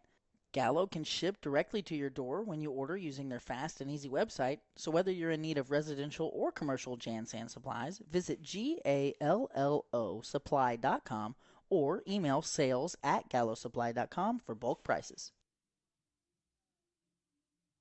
Johnson's Accounting and Tax Service, LLC, is the halftime sponsor for tonight's broadcast. Johnson's Accounting is proud to have served the Lincoln community and its surrounding area for over 55 years. Lori and her team offer monthly business services such as sales tax, payroll, preparation of financial statements, and much more. They can easily set up a new business or an LLC. Need a tax return? Johnson's Accounting handles personal, small business, partnership, and corporate returns too. For Johnson's Accounting, no business is too large or too small. They can handle them all. So give them a call at 660-547-3332 and see what they can do for you. Reese Nichols Golden Key Realty is proud to support Lincoln Athletics and the Lincoln Cardinal Sports Network. Reese Nichols has been a sponsor of the Lincoln Cardinal Sports Network every year since it started. Reese Nichols Golden Key Realty has 14 real estate agents with 275 combined years of real estate experience. Luke and his team are not only experienced but extremely knowledgeable when it comes to listing your property or helping you find the perfect home. If you're looking to buy a home, commercial property, or land, look no further than Reese Nichols Golden Key Realty. Be sure to visit their website at reesenichols.com or give them a call at 660-438-7228. Tonight's Lincoln Cardinal Sports Network postgame show is brought to you by Community National Bank and Trust of Lincoln and Warsaw. Are you missing that human touch with your bank? Come talk to a real person at Community National Bank and Trust. They're your local bank that's small enough to know you, yet big enough to offer the best products. Stop by and see them at 101 South 65 Highway in Lincoln or 1695 Hilltop Drive in Warsaw. Your community, your bank, your relationship. Community National Bank and Trust, member FDIC, equal housing lender. This break in the action is brought to you by Citizens Farmers Bank. Hometown banking with your neighbors and friends, that's Citizens Farmers Bank. Visit Citizens Farmers Bank for all of your banking needs. CFB is Ladies and gentlemen, we are back here in Lincoln, Missouri, set to see the third quarter opening kick. Wyatt set to kick it. Deep to receive for Lincoln is Parrott and Young. And this ball is going to go out of bounds. And Coach Draley and company will decide if they want to see him kick it again or if they want to take the ball at the 35-yard line. And it appears that Lincoln will take over at their own 35. And we'll start off with a score update from Sherwood. Colcamp trailing 30-6 at half. And I think Brett is looking for the Tipton score, maybe. Tipton, what was the last score from Tipton, Brett? Last update was 44-0 at the half. Lamar, one of those teams you don't really want to see. Young breaks another tackle, can't quite keep his footing. I'm also showing Marionville as leading Skyline 46-0 at the half. I did get an update during our halftime. Windsor was winning 37-0. Looks like Crest Ridge has 12 guys on the field. And Lincoln got the snap off while 77 was running off the field, and there's no penalty flag out. Parrott's carry nets Lincoln 2 yards. That's not one you see all the time, Brett. That's unfortunate for Lincoln. So again, a trips look. Lincoln's been in this trips look every play here to start this quarter. Another quick hitter to Young. Young trying to get the edge and breaks a tackle, and he is at the 40 and still in bounds, breaks a tackle. And a physical run there by Young. And Young has really put that speed together with his physicality, something that last year I don't know that was in his game. Well, Lane, we talked about him being a sure-handed receiver. Now he's doing a great job of getting yards after catch and being elusive. And Lincoln definitely wanting to push tempo here to start. Quick handoff left side to Parrott, who cannot shake number 2, Jackson Hoppenthaler. I thought there for a second Parrott might have the edge, and great job by the end there, keeping him in his sights and making the tackle. Well, that was the corner actually came down because of the formation that Lincoln is showing. That corner set the edge there. Another quick bubble to Young. Lincoln definitely sees something out here they want to take advantage of, and take advantage of it they are. Young is inside the 15 with another big chunk play. We saw there at the halftime tail of the tape that Lincoln was really getting it done in the air. And Young adding to the impressive game he's had so far. Lincoln's just running this trips, and Crest Ridge is only putting 2 guys out here. Lincoln may run this thing until they adjust. Now Parrott, left side. Flag comes out in the backfield. Ball carried by number 4, Dawson Parrott. There is a flag on the play.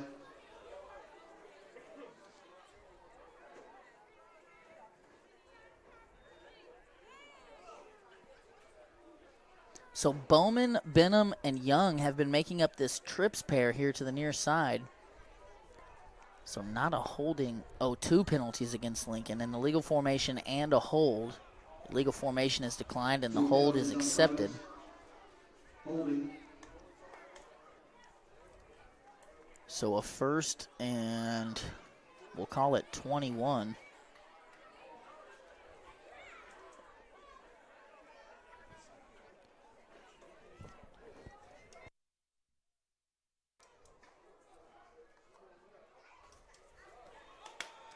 A fake bubble. Now Bowman wide open. Ooh. And Sanders and Bowman just can't connect.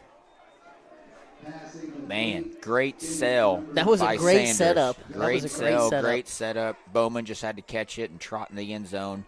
Unable to make the catch, but nonetheless, Lincoln is driving, minus that, negative play there. Lincoln is driving, looking good, going, like you said, going into that trip set. I think something that they've seen, Lane, is there's so much attention on Parrott. Number 4, Chase Young is kind of the guy to target here because he's doing such a good job. And when they go to trips, they have 2 guys over there, leaving 1 guy open at all times. They might continue to attack that. Well, it may have been for not because there's a penalty flag. Okay, they're going to waive the penalty off. Not sure what they had, but apparently it wasn't actually a penalty. So you're right, Brett. I mean, they were really attacking that bunch. Set that play up so nicely and just unable to connect. So second and a country mile. Sanders, Parrott, and Smith make up a split back set in the backfield. Buck sweep left side. Nowhere to go there. As number 70 stops Lincoln for a loss. And I do not have 70 on my roster, so I'll just have to call him that. Number 70 with the tackle. So you're right. Brett, Lincoln was absolutely driving, and now all of a sudden it's third down. The ball's at the 24, and the line to gain is inside the 5. I want him to run that play again. Give Bowman another chance. Run it again. Well, Bowman doesn't get the ball thrown to him very often, Right. and you hate to see him not able to make that play because that can hurt the psyche a little Right, bit. and that's what I was going to say. Sometimes you're so wide open that you're like you're worried about messing it up, and then you overthink it, and it happens. But, I mean, Bowman didn't have a kid within 5 to 10 yards of him. But that's all right, You're not used to catching passes. You're not used to being that wide open, and you just got to make it happen next time. Well, I hope he gets that opportunity again. Lincoln is going to burn a timeout and see if they can figure out a play for this 3rd and long. Ross, let's step aside for a word from our sponsors. We'll be right back. Cruz Tres Mexican Restaurant in Lincoln delivers local and delicious Mexican cuisine served by their welcoming and caring staff. They are open from 11 to 9 on Sunday, Monday, Wednesday, and Thursday, and from 11 to 10 on Friday and Saturday. Stop by at 455 North Highway 65 in Lincoln or call ahead for carryout at 660-547-0315. WK, a name we all know and owned by a family we all grew up with. Now open at 4 locations in Sedalia and Boonville, featuring a great inventory of new Chevrolet, Ford, and Dodge vehicles, as well as high-quality used vehicles. At WK, they have combined their service department, collision department, and detailing department with a great variety of American-made vehicles to be the #1 stop in your search for a new vehicle. Browse their selection of new and used vehicles today at WKFamily.com.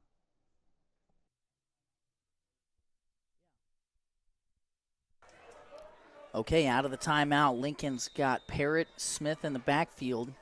Everhart at tight end on the right side. Benham and Young on either side.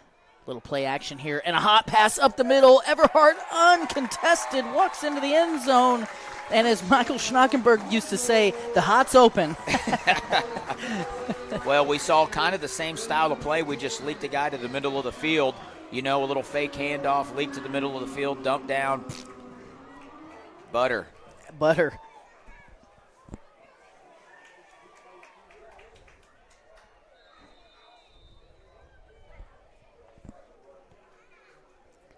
Lincoln has been so good on 2-point tries here under the Draley administration. However, tonight, only 1 for 4. Going to hand off to Parrott. He's got the edge, and he's going to score. So Lincoln now, after going down 7-0 early in this ball game, has scored 34 in a row. That's 5 touchdowns in a row here, unanswered. And they are firmly in the driver's seat of this race car. Ross, let's see that hot pass. So can you pause it here for me? Can you run it back to the beginning of the play for me? So you see here, nobody really accounting for Everhart. You get the play action, which stops the linebackers in their tracks. They have to step up and play the run. Go ahead and let it play here, Ross, in slow-mo for me. Everhart doesn't even really fake a block. He just takes off, and there is nobody up the seam to stop that tight end connection between Sanders and Everhart. A great play call, really a timely time to pull that one out of your hat, and Lincoln is rolling. I was going to say, a great timeout by Coach Draley. You're 3rd and long. You've just marched down the field. You want to put one in the end zone there. Great timeout, great play call, way to execute for the Lincoln Cardinals.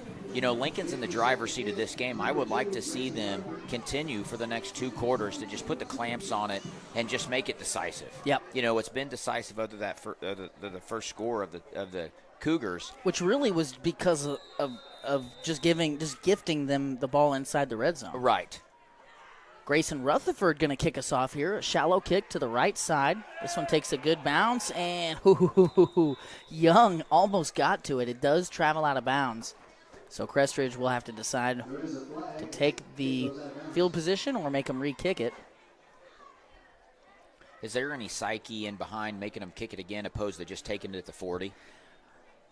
I don't know. I guess it just depends if you really like your return team. Back in the day, we used to kick the ball out of bounds on purpose. Okay. Because, we had 20-some kids. Everybody's on every phase. Right. You don't really get a break. So if the game started to get out of hand, they would tell Boone just to kick it out of bounds and give them the field position rather than risk a dumb play on the kickoff or getting somebody hurt or something, That's probably a smart decision.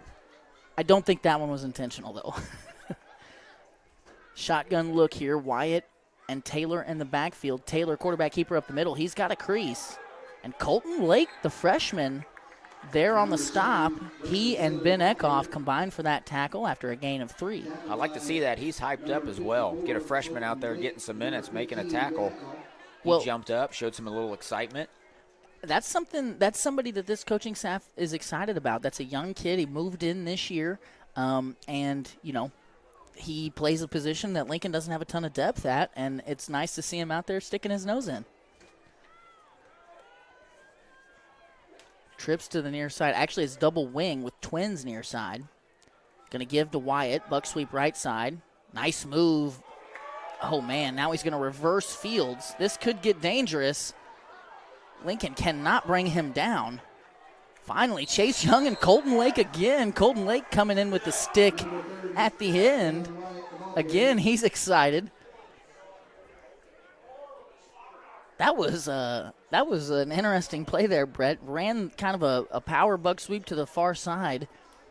Wyatt, a very elusive kid and fast kid, had to switch directions entirely, broke about 4 tackles in the backfield, and I think he picked up a yard. Well, and he ran 40. Yeah, it took him about 50 yards to get 1, huh? Double twins here. Taylor, immediate pressure. Ooh, Wyatt was uncovered up the seam. I think he came out of the backfield. He may have been in the slot. Either way, Crest Ridge going to bring their punt team out. Down 34-7 with 8.5 to play in the third quarter. Well, thus far, Lane, that long halftime layoff has not affected the Cardinals any. Nope. Let's see if they keep their foot on the gas here. Lincoln doesn't have a ton of depth, so you're probably looking at only getting 3 or 4 more kids in. Obviously younger. You got a handful of freshmen that can play some minutes for you. Parrott fields it at the 22. He is already at midfield with a head of steam. And another flag comes in. I think they're going to get Isaac Calm again here. This time it looked like a block in the back. Wyatt was coming in to make a play on Parrott, and then he hit the ground. There was just a mass of bodies over there in the way. I didn't quite see it. Wyatt was coming in like a rocket ship. He was ready to make a play.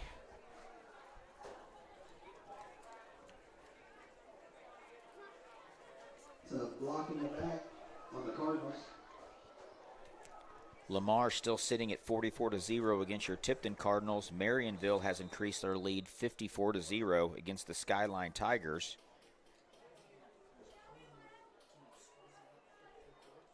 I still don't have an update for the Warsaw game. Like I said, Warsaw was hosting Lafayette County today down there as another Benton County team. I don't also have a game on the Colcamp game. The Colcamp Bluebirds are in action tonight. First down here, split back set. Smith gets the nod. He's trying to get the edge, cuts back inside, and maybe a yard there on first down. Brett, I do have a halftime score for Colcamp. It is 30-6 in Sherwood's favor. Again, Sherwood coming off a big win against Butler last week, something that not everybody expected. Not only did they not expect that, but when I saw Sherwood in the Jamboree here at Lincoln, I thought they looked like they had an opportunity to have a pretty good squad this year. They were physical. They played Lincoln. They did a really good job. They actually put Lincoln on their heels many times in that Jamboree. Like I said, you don't take a lot from that, but nonetheless, Sherwood's looking like they're going to do something. Smith right side, rode down by Dukas. And going to be a 3rd and 2 here for the Cards. Sherwood, not to cast any stones, I mean, I don't want this to sound wrong, but Sherwood really hasn't been very good in a while. And it did seem like at the Jamboree they were big, they were physical, they seemed well coached. I mean, they kind of, not the norm for the last 10 years or so, but they used to be good back in the day. Parrott gets the edge, flag comes in from behind. This one's likely coming back.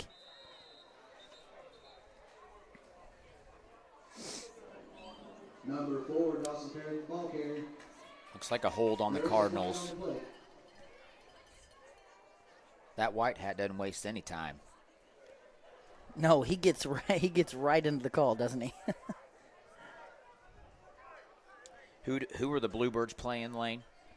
They're playing Sherwood. Sherwood, that's right. Okay. So I believe Windsor is playing Lynn, and they were up 37-0 at halftime. So, Windsor is a big game coming up on the Cardinal schedule. Windsor's big. Windsor's physical. Lincoln's about to go into a tough stretch here. They're going to play Holden next week. We will not have that game. We will not be able to make it. And then the week after, they'll be going to Windsor. A flag at the snap. Sanders in trouble. He is sacked for a loss by number 70.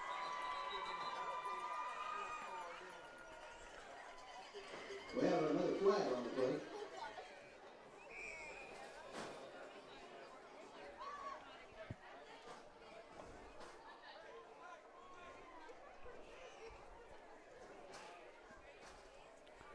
Looks like an illegal procedure or an illegal formation possibly by Lincoln. Penalty is declined. Penalty is declined. 4th and long for the Cardinals. So looks like Lincoln will elect to punt this. And now do you punt this to Wyatt and give him an opportunity to return it, or do you just kind of, oh man, that was nearly blocked. Great punt by Sanders, but will be fielded at the 27. Wyatt gets away from a couple of Lincoln defenders, and he's got a head of steam, cuts back, and Miles Harms Number 30, Gavin White. will ride him to the ground just across midfield. Wyatt's kind of your do-it-all guy for the Cougars. Definitely. Well, he can punt the ball, I'll tell you. He can punt it. He can catch it. He can run it. He's kind of their gadget guy, and he's a very elusive runner. He's been the bright spot for the Cougars thus far in this game.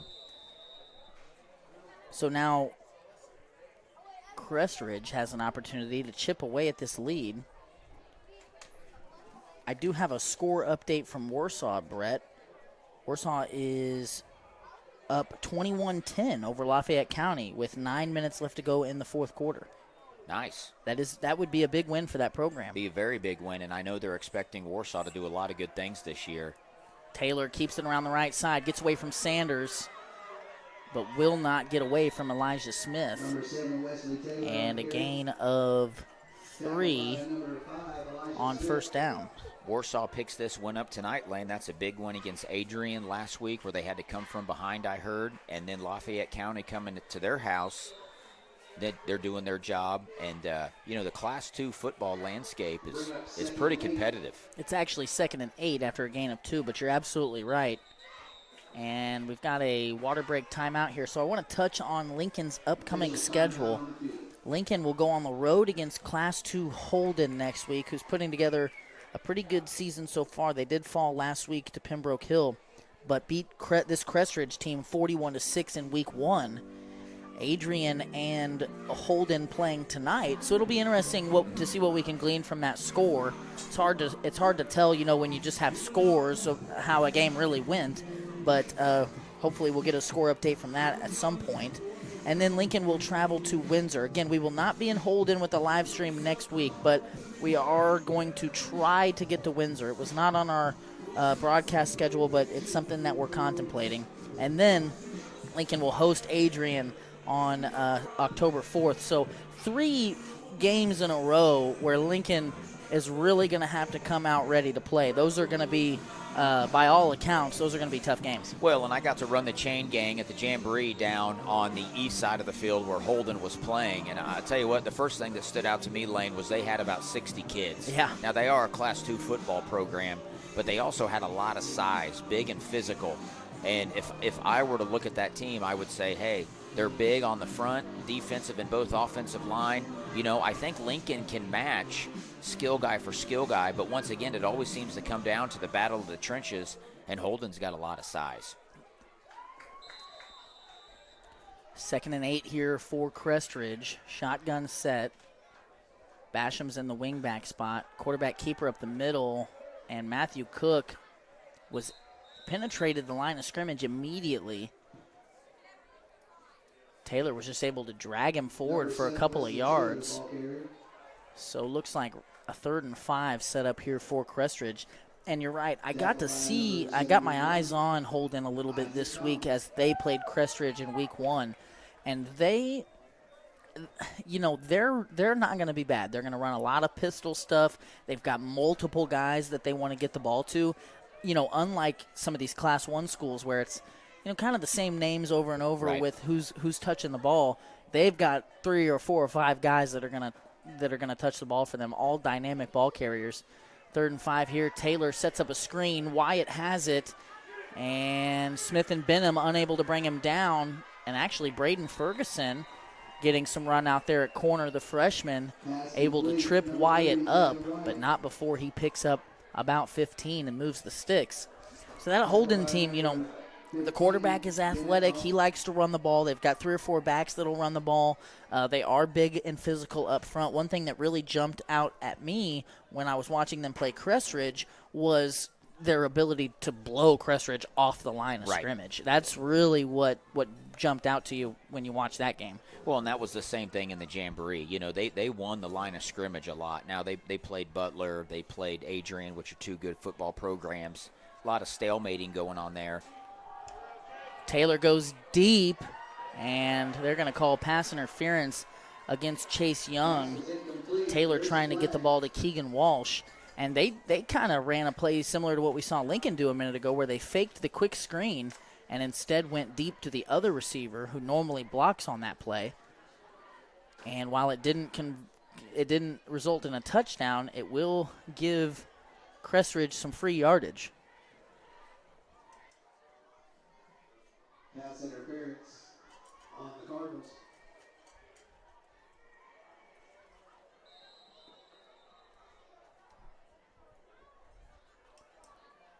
So that penalty will give Crest Ridge the ball with a fresh set of downs at the 15.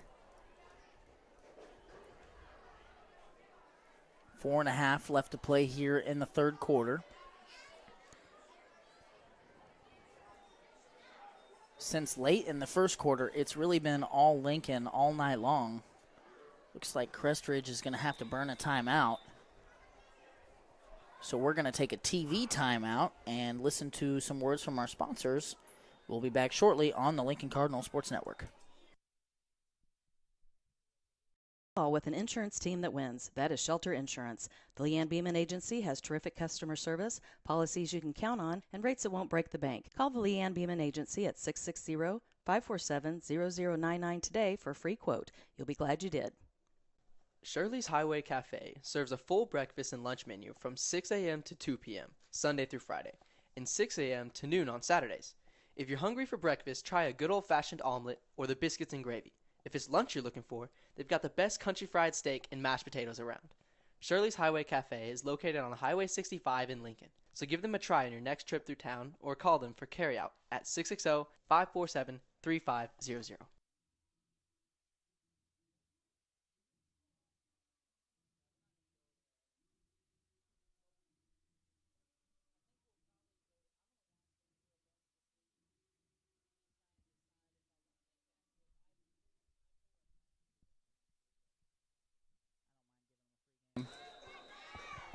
First and 10 here on the 15. Crest Ridge going to get into a heavy set. Taylor faked a run, and now he's going to throw across his body. And looks like they're going to get Crest Ridge for illegal man downfield.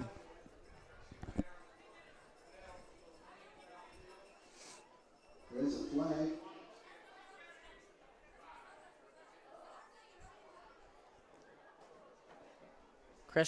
Crest Ridge tried to get a little tricky there. Faked like they were going to run it up the middle. An eligible receiver downfield for the Cougars. And Taylor decided to throw. So that'll be a 5-yard penalty and back Crest Ridge up to the 20-yard line.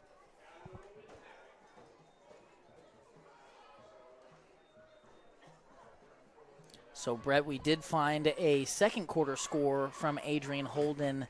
Adrian up 6-0.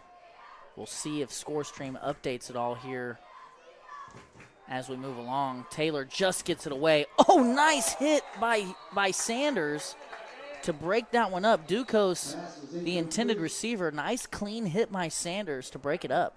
Broken up by number 11, Riley Sanders.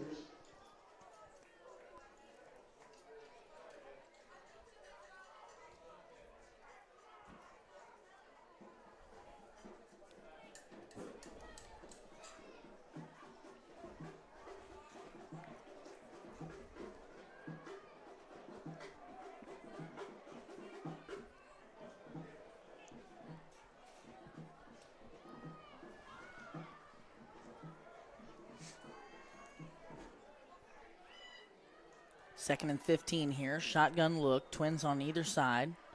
Taylor has to pull it down because of pressure. Runs to his right, throws to the end zone. Jump ball. That pass was intended for number 17, Holden Dean. Dawson Parrott was the man down in coverage.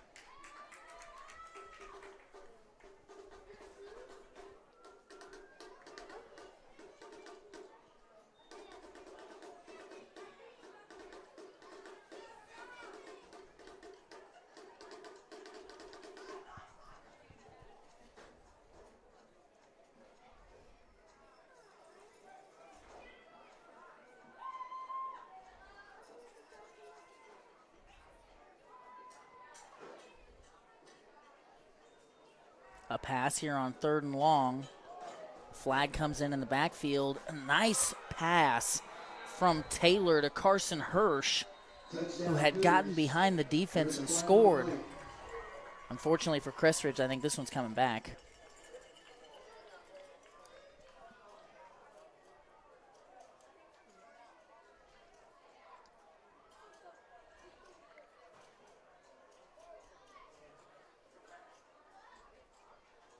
The call is holding on the Cougars.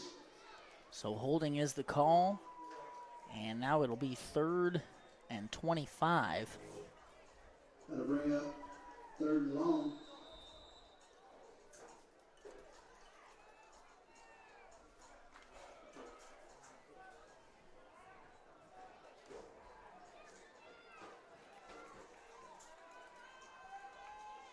Taylor with Wyatt to his left. Going to try and set that screen up again. Wyatt will not get away from Ben Eckhoff. Pass completed from number 7, Wesley Taylor, and number 30, Brandon White. Tackled by number 3, Chase Young.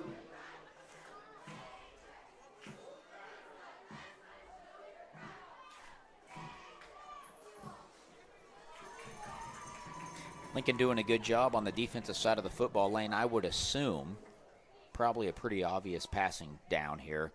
Yep. Crest Ridge, though, with only 10 on the play clock. Make some noise. It's 4th down. Now 5 on the play clock. 4th and 15. And they just got it off. Taylor, with pressure from Goshen, throws it off his back foot into the end zone. Oh, no. A flag comes out. Pass was incomplete. There is a flag. Parrott was the defender there and intended for number 17, Holden Dean. I think Parrott was maybe pulling on him from behind a little bit, but I'm not sure.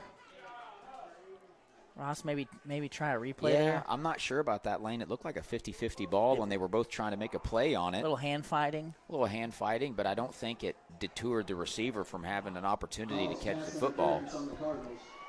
Now, in high school football, I don't believe that's an automatic first down, so it will still be 4th down, but another try here for Crest Ridge. 4th and we'll say 6. You know, that's a tough call because the quarterback essentially just rolled out and just let her fly. And now they're going to go for a field goal here. The ball is at the 11. I think that this is a 34-yarder. We'll call it 32-yarder, and it's got the distance, and he squeaks it in. So unofficially, we'll say a 33-yard field goal. And Crest Ridge puts up some points. I'd like to see that pass interference call if we have it. But I just think, and this is my opinion, Lane, Quarterback's rolling out. It's an obvious passing situation, and he just airs it out. And I felt like Parrott and the receiver both had an opportunity to make a play. So here comes the pass off his back foot. Yeah, it's hard to tell, but I agree with you, Brett. It wasn't blatant, and Dean definitely was able to make a play at the ball. So, it's one of those things. Crest Ridge able to get a little new life and put 3 up on the board, but if Lincoln can get back on track here offensively, it shouldn't matter much.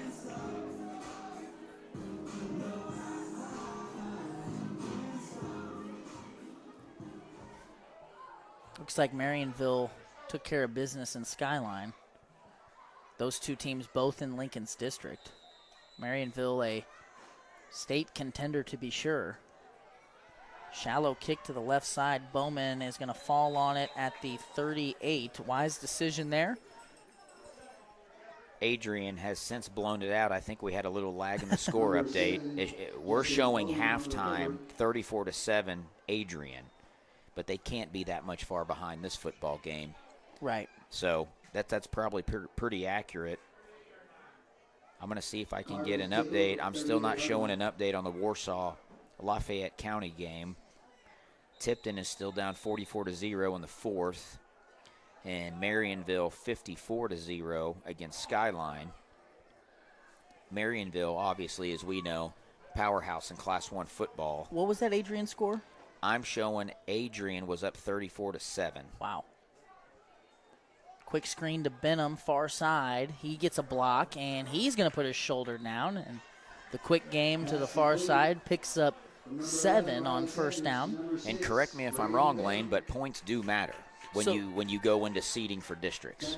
It does, but it's to a certain point. So if you win by 13, that's like the max. That's the max that you'll get for a win. So winning by 14 or winning by 40 will not change. Okay. But, the fact that Holden is Class 2 will give Adrian extra points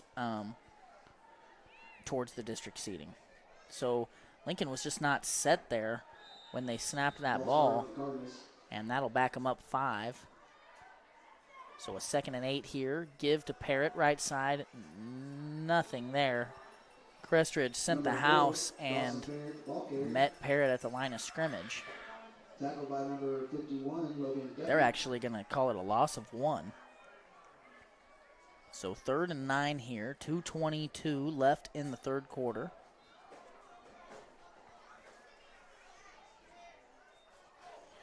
Ben Eckhoff playing with a club on his right hand. I know you mentioned he had surgery. Was it a finger? Yeah, right, the right pinky, I think. Good toughness by him, getting it wrapped up, getting out there. And he's playing both sides of the ball. He has been. We mentioned playing defense only.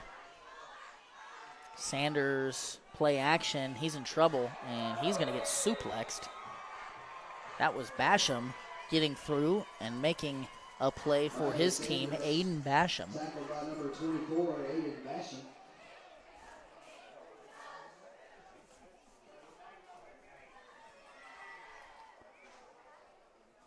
So after the hot start to the half, Lincoln now going to punt for their second straight drive. There's a lot of football game left, Lane. Definitely. And personally, I've seen enough of Wyatt with the ball in his hands. I don't think I would kick this to him. I would just try and, get it downfield, but make it tough for him to return. And that's kind of exactly what he did. Sanders, it'll be interesting to see where they spot it. There is a flag in the backfield. The spot is at the Crest Ridge 44.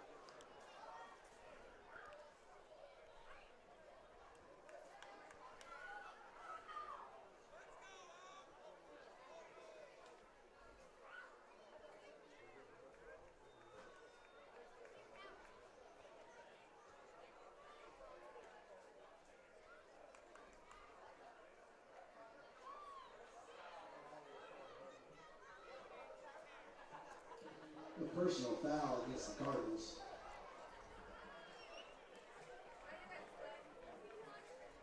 Can't let the Cougars get confidence here, Lane. That's back-to-back stops. You put 3 on the board. You got 1:09 left in the third and a full fourth quarter to play. So it looked like an unsportsmanlike conduct or a personal foul against Lincoln, and that is tacked on to the punt. So now Crest Ridge starts in Lincoln territory, and you're right, Brett. Lincoln's got to buckle down here. Taylor finds a little bit of a crease, and the first down quarterback keeper will net the Cougars 7 yards.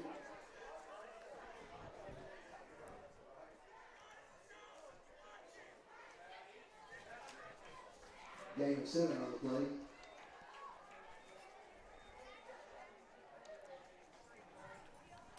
That's some good hard running lane by the junior Taylor Wesley at the quarterback position. He's not afraid to get his shoulder down and try to get some positive yardage there. The split back is usually buck sweep, and that is what it is to Wyatt, left side. Lincoln, good job stringing it out, and good pursuit from behind by Miles Harms. Gavin Wyatt on the carry. Tackled by number 55, Miles Harms. So now we know, Lane, if they're within the 30, they feel comfortable sending the field goal unit out. Now, obviously, we'll trade 7s for 3s, but nonetheless, putting points on the board does give you a little bit of confidence. And when you're able to string some stops together, Lincoln needs to regroup here. That's the end of the third quarter. So the end of the third quarter, Lincoln on top, 34-10. We're going to step aside for a quarter break ad. We'll be back in 60 seconds on the Lincoln Cardinal Sports Network.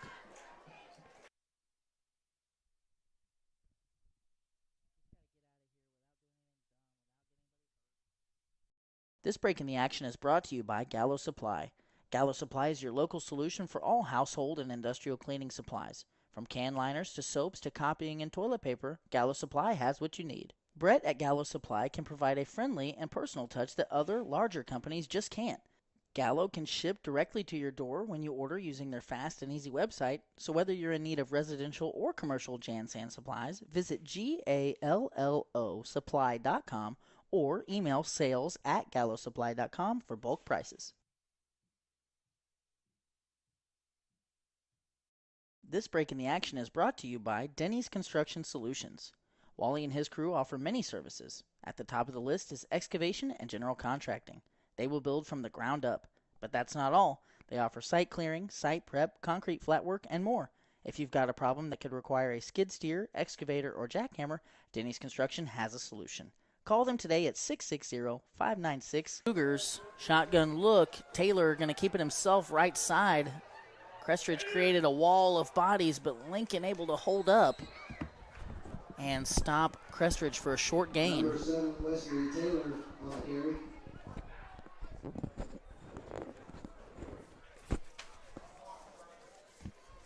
Tackled by all of them. Crest Ridge will be looking at a 4th and 2 here.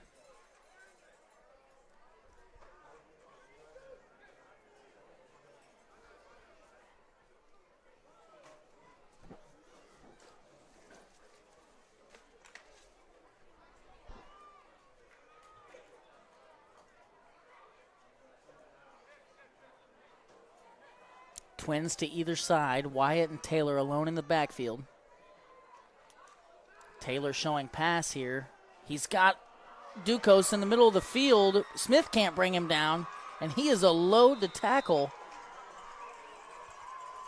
as Ducos picks up the requisite yardage and much more. Crest Ridge now inside the 5-yard line. Number 22, Wyatt Ducos. And we have an injury on the field.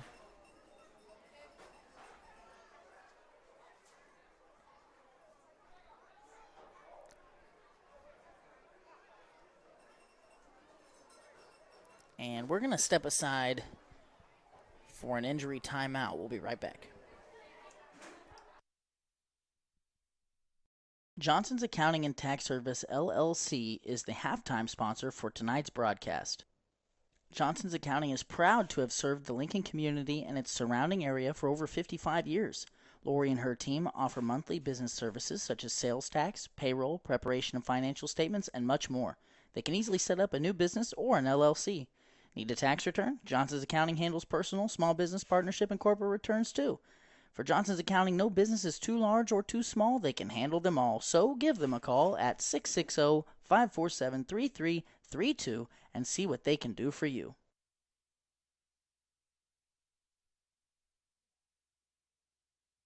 Estes Drive-In has been a supporter of the Lincoln Cardinal Sports Network since the beginning. The Paxton family is very proud to support Lincoln Athletics. So if you're looking for a bite to eat or a tasty treat, Estes Drive-In is the place to eat. With a wide array of options and friendly service, you can't go wrong with Estes Drive-In. Stop in and eat or call ahead for... Crest Ridge now has a fresh set of downs inside the 5-yard line after the big connection to Duco.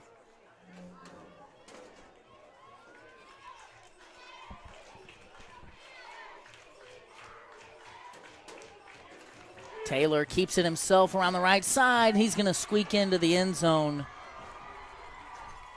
And don't look now, but Crest Ridge showing some fight here in the fourth quarter. If they can score 2 here, this will be considered a 2-score game still. 2 straight scoring drives from the Cougars. And Lincoln really hasn't done anything offensively.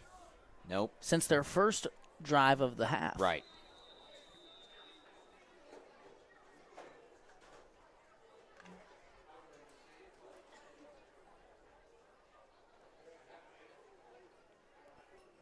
Heavy set here for the Cougars. Got a receiver split out far to the right, and Taylor gets into the end zone. So it is a 16-point game, and the Cougars' hopes are alive. You know, the last thing you want to do, Lane, is give a team momentum.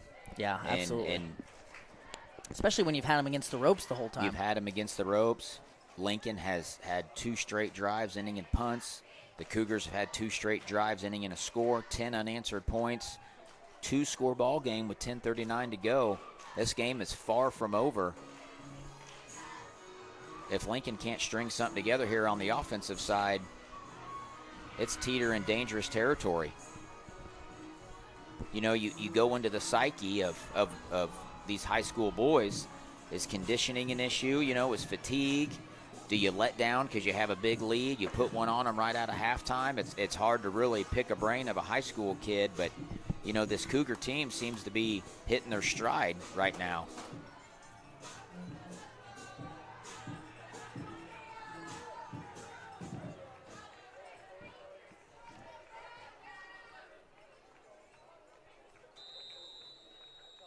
Wyatt set to kick it from the right hash. He's going to kick it deep to Parrott, who catches it at the 9.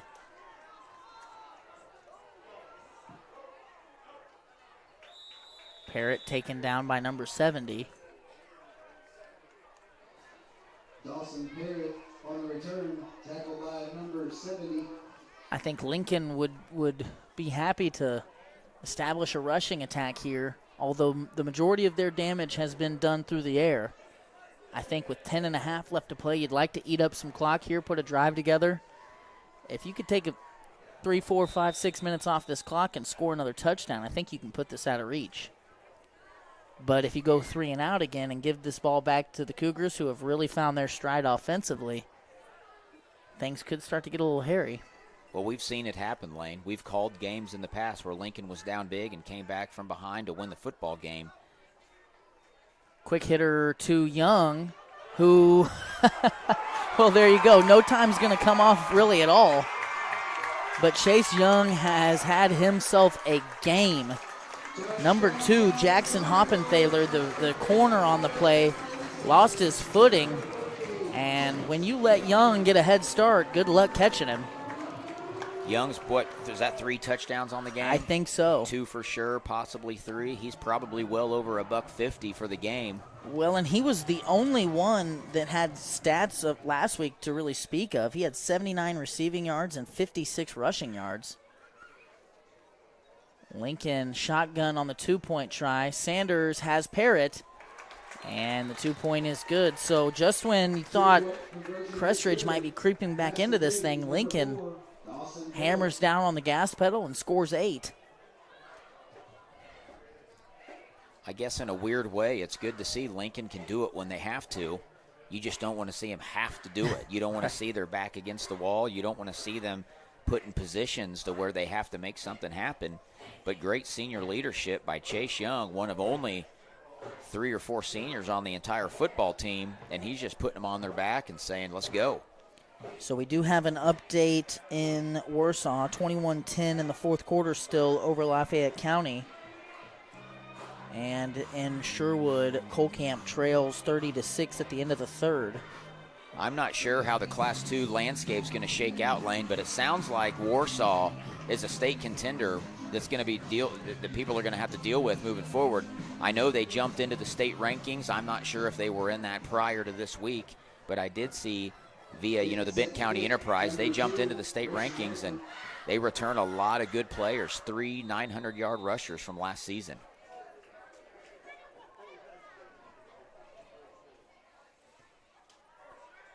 Grayson Rutherford kicks it. It dies at the 26. Wyatt picks it up there and sustains a hit, gets away from another tackler. Now he gets away from Rutherford. He breaks another tackle. He's got a Lincoln defender. Whew, that could have been trouble. As Crest Ridge is going to have great field position. That was number 61 who made that play. I don't have a 61 on my roster. Well, Lane, this goes back to your point you said a few years ago, back in the day, if you will, about that was 4 Tanner or 5 Kramer. years. Tanner Kramer made the stop there. Great. Freshman. Yes. True freshman. A freshman out there. What were you saying? I'm sorry. I was going to say, I was going back to your point you made. You said back in the old days, about 4 or 5 years ago, you kicked that out of bounds, and that doesn't happen. It's been 10 years now, but yeah, you're right. That doesn't happen. And I see your point now. You don't give up the big plays. Quarterback keeper up the middle. And Taylor's going to pick up 5.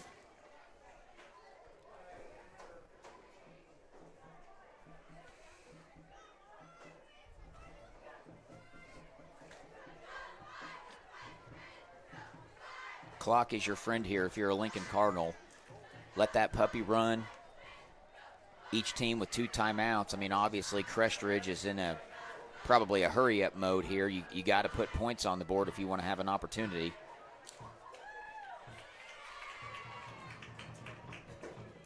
Taylor going to roll to his right. Sets his feet, throws over Eckhoff. Jump ball. And Duco, the intended receiver, Ducos, unable to connect.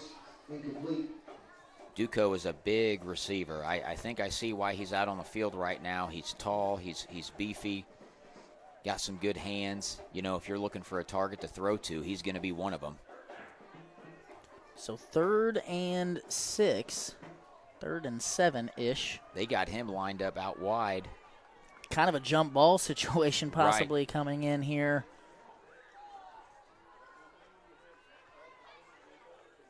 Taylor going to throw over to Ducos, who bobbles it and then does not catch it. Good defense there by Benham. I was going to say they are trying to take advantage of that mismatch. He just couldn't haul that one in.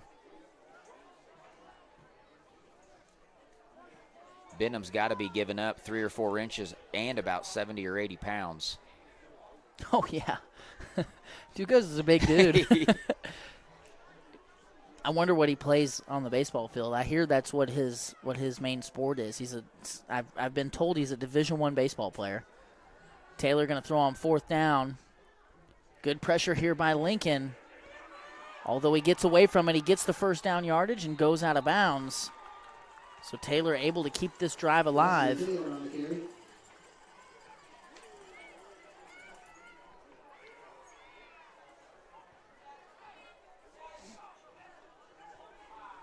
Ball sits at the 5-yard line. We haven't seen number 22, Duco. Is that how you pronounce his name? Ducos, I think. We haven't seen Ducos run it yet, but I wonder in short yardage territory if they give him the ball. He is a load. Taylor's been doing a pretty good job himself in short yardage. Absolutely. And here they are in a short yardage formation. Single coverage on the near side with Benham and Wyatt. Up the middle goes Taylor. And I think they're going to get him in. I think he is. On the far side, I think they've got him down at the half-yard mark. And all the time that can tick off here is good for Lincoln. They're going to get right back up on it and run it again.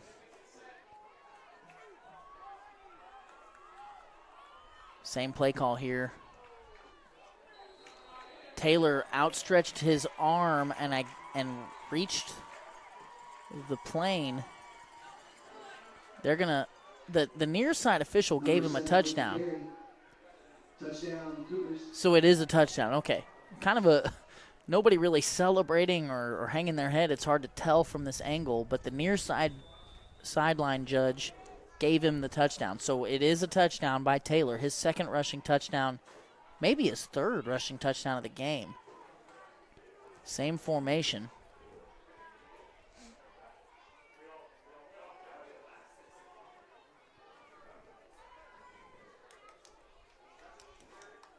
Counter left. Taylor picking his way through traffic, and he is going to be short. 2-point conversion is So no 2-point good. try is no good.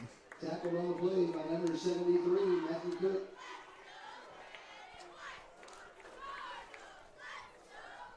So another touchdown drive off the great kickoff return by Wyatt.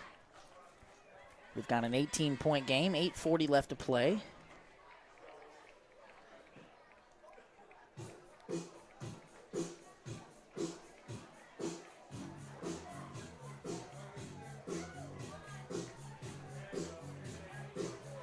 So Lincoln now, we said the last time out that they needed to try and run some clock and put a couple plays together. Instead, they had a quick hitter lined up for Young.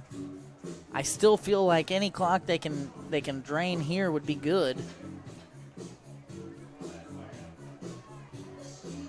And you wonder if Crest Ridge is going to try an onside here. Going to kick from the left hash this time. I was going to say, Lane, you got to pull something out of your hat here. Here it is. High bounce, and that's Braden Ferguson. He thought about taking a knee, decided to run it instead, and kind of went backwards. Return by number 8, Braden Ferguson.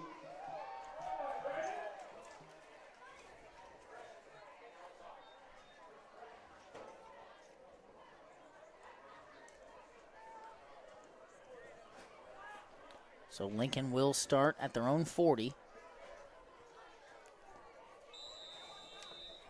And we have a final in Warsaw, 21-16 Wildcats.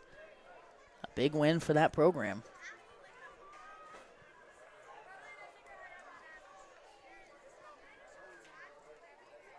Split back look here. Parrott and Smith. Counter to Smith, right side. Good hard run. And that's what you like to see on first down. Pick up 4, get that clock in motion. Absolutely. You'll take 4 yards every carry if you're a coach there. Sure.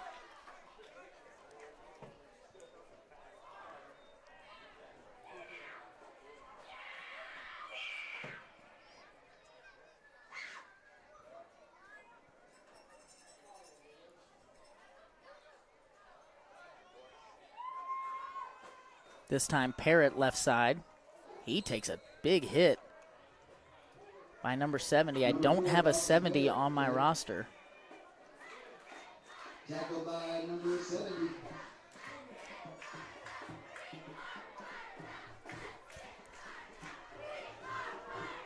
Still got a pretty good crowd here for homecoming. Thinned out just a little bit. Again, Parrott, left side. Tough running, but not much. Oh, he is going to be very close. I think they're going to wave him on, yeah. I think they're waving him on. Needed 3, and he got 3.5. That second effort there. And that's good enough. Good run by Dawson Parrott. And Lincoln just needs to keep this clock rolling.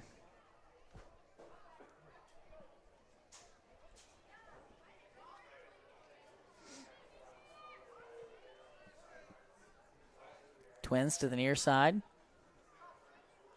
Sanders trouble with the snap. He's going to throw it almost through an interception. Number 21, Colton DeMoss, the freshman, playing lurker there and about took it the other way.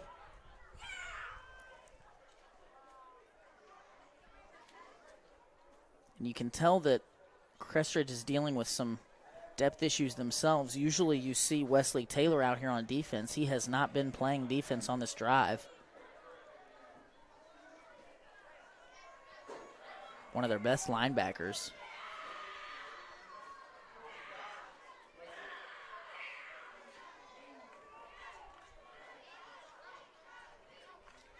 Sanders, counter handoff to Parrott. A tough 2 yards there for Parrott. Dawson Parrott, tackling ball number 17, Holden Dean.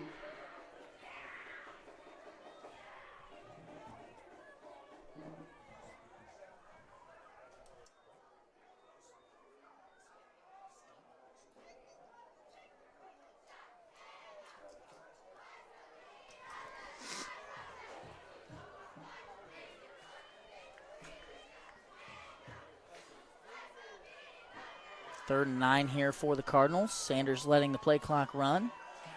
Quick pass out to Benham, and he cannot reel it in.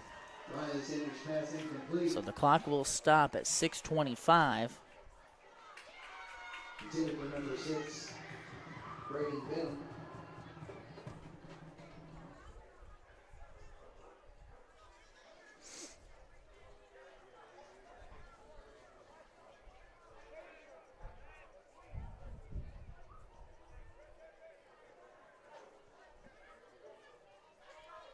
Doesn't look like Lincoln has any intention to punt here.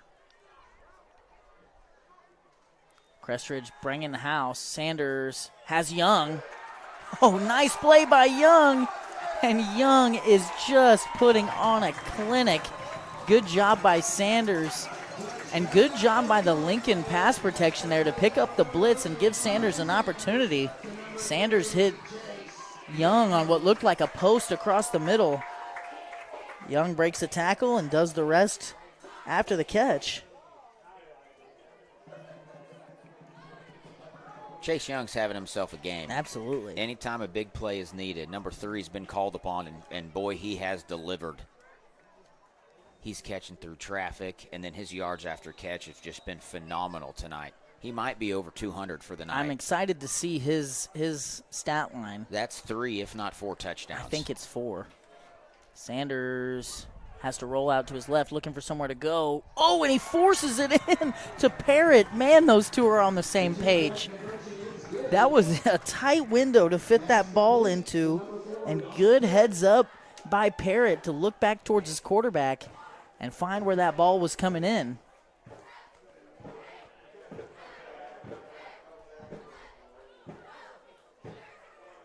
So Lincoln has broken the half-century mark on the scoreboard. We're going to take a quick commercial break. We'll be right back.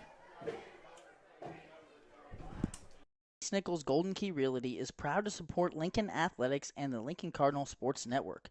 Reese Nichols has been a sponsor of the Lincoln Cardinal Sports Network every year since it started. Reese Nichols Golden Key Realty has 14 real estate agents with 275 combined years of real estate experience. Luke and his team are not only experienced but extremely knowledgeable when it comes to listing your property or helping you find the perfect home. If you're looking to buy a home, commercial property, or land, look no further than Reese Nichols Golden Key Realty. Be sure to visit their website at reesenichols.com or give them a call at 660-438-7228.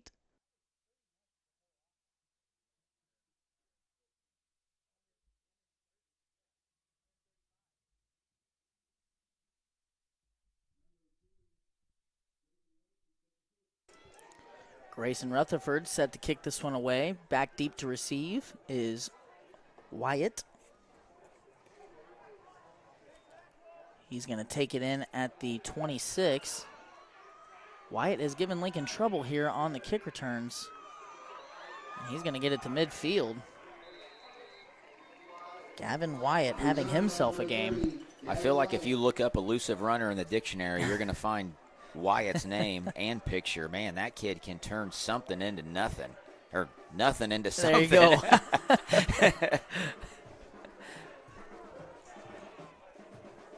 And that's what you love as a coach. You know, you don't go down after first contact. You keep running. Shoulder square, not afraid of contact. I mean, Wyatt's been a big contributor tonight.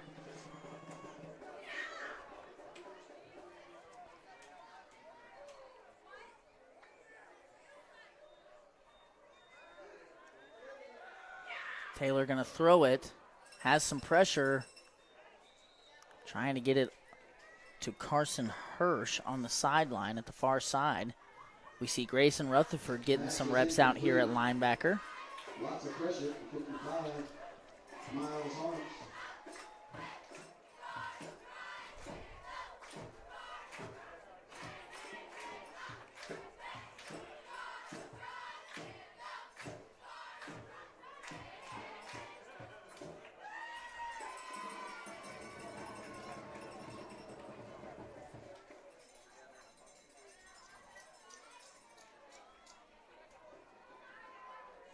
Trips at the top of your screen. Taylor alone in the backfield. He's going to keep it up the middle. He's going to drag some Lincoln defenders forward for a gain of 7. Number 7, Wesley Taylor on the carry. We'll say 6. 3rd and 4 here. Number 6, Brady Little. And a water break timeout. We're going to step aside briefly. We'll be right back.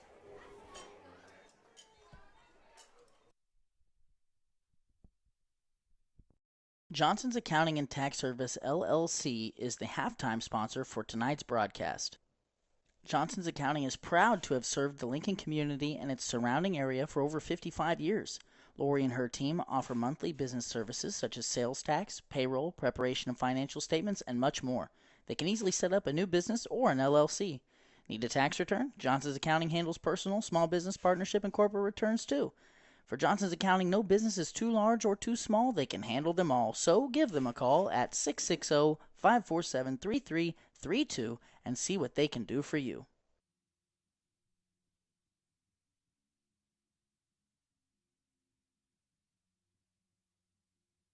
This break in the action is brought to you by Gallo Supply. Gallo Supply is your local solution for all household and industrial cleaning supplies. From can liners to soaps to copying and toilet paper, Gallo Supply has what you need. Brett at Gallo Supply can provide a friendly and personal touch that...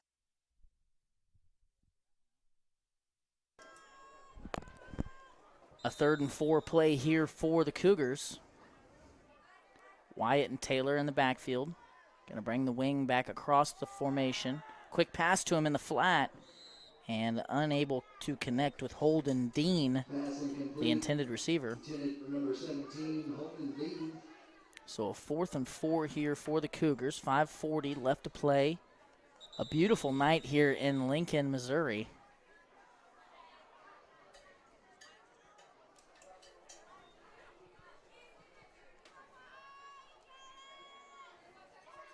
A cloudy 69 degrees, my weather guy tells me.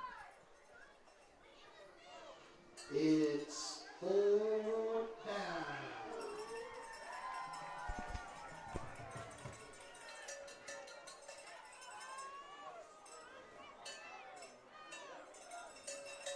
Oh, man. Oh, man. Ross, get a replay of that. A delayed blitz there. Well, he didn't show it pre-snap, but, man, Ben Eckhoff came in just untouched from the near side and didn't give Taylor any opportunity to connect with Wyatt there, who kind of had a step on his man. If Taylor had held that any longer, he would have been welcome to the Eckhoff train.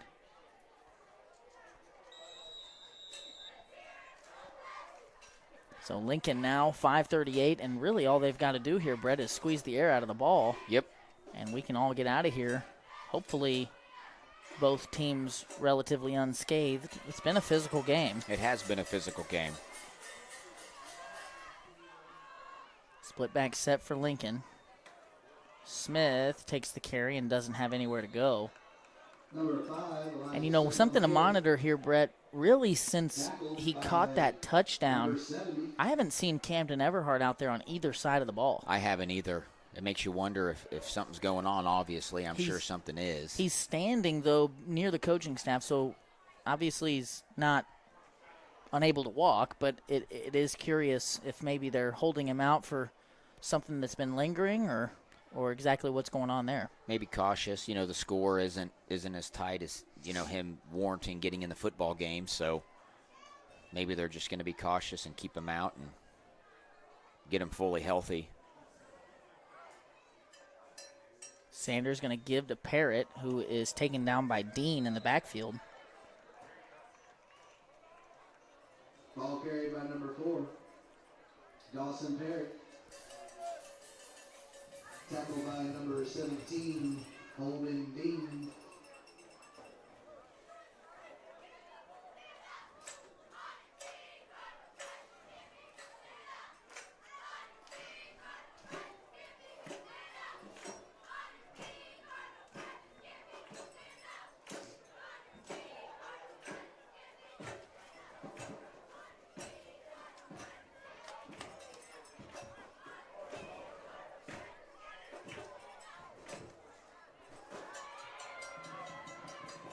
Handoff.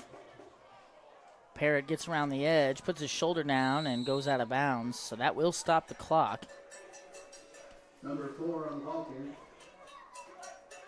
Tackled by number 34, Roger Vaughn. Gain of maybe 2. 4th and 10 here.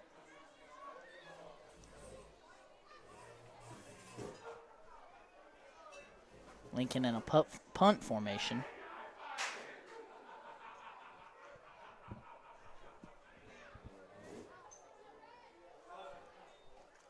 It's a fake punt. Sanders going to throw it to Parrott. A jump ball. Great defense there by number 70. He wasn't fooled a bit. Riley Sanders' pass falls incomplete. Intended for number 4, Dawson Parrott. Looks like he's cramping.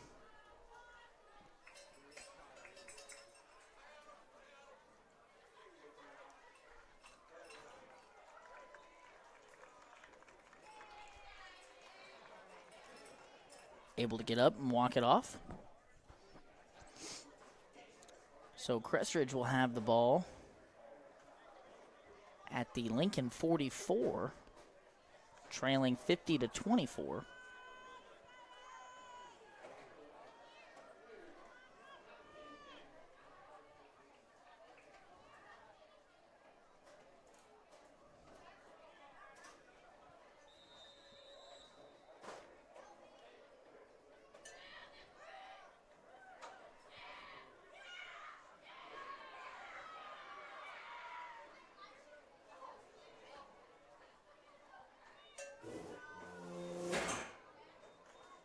Taylor going to keep it himself up the middle. A big crease to run. Bowman and Parrott going to make the stop after a gain of 15. The ref just keeps going, a gain of 18.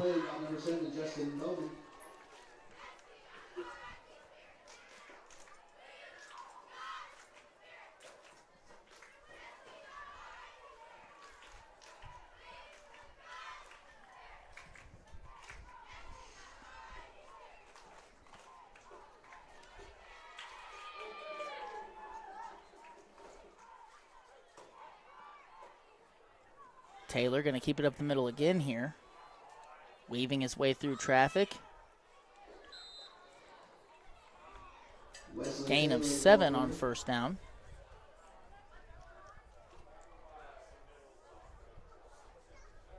Tackled by number 71, Isaac Comm. Isaac Comm going to get credit for the stop.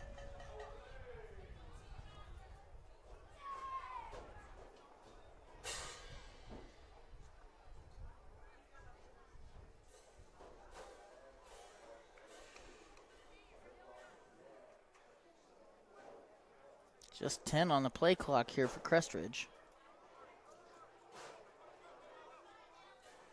They're going to have to call a timeout.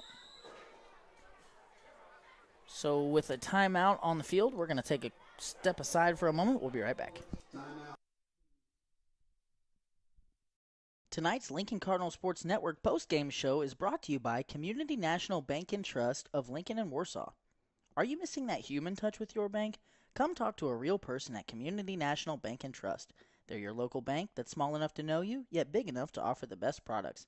Stop by and see them at 101 South 65 Highway in Lincoln or 1695 Hilltop Drive in Warsaw. Your community, your bank, your relationship. Community National Bank and Trust, member FDIC, equal housing lender. Estes Drive-In has been a supporter of the Lincoln Cardinal Sports Network since the beginning. The Paxton family is very proud to support Lincoln Athletics. So if you're looking for a bite to eat or a tasty treat, S's Drive-In is the place to eat. With a wide array of options and friendly service, you can't go wrong with S's Drive-In. Stop in.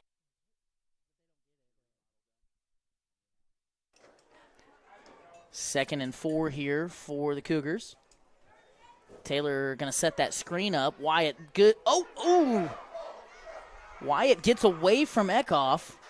Good tackle there in the open field by Braden Ferguson. That's a name that we're going to get to say a lot over the next few years, I hope, Brett. Oh, absolutely. And we both have talked about at length how hard it is to bring Wyatt down in the open field, and there Braden Ferguson does it. Yep. Man, that was a really good read by Ben Eckhoff. He snuffed that out from the beginning, but he let up. I think he thought the ball went over their head and just kind of let go of Wyatt, and Wyatt didn't waste any time to turn it upfield. 3rd and 2 here. Wyatt and Taylor alone in the backfield. A fumbled, oh man. Taylor just turning nothing into 6. Fumbled the mesh, had to turn around to pick it up, broke a tackle, sifted his way through traffic, and ran into the end zone. I think, Brett, I'm not 100% sure, but I think he's got 4 rushing touchdowns tonight. I think you're right. That sounds pretty accurate. And that one the most impressive of them all.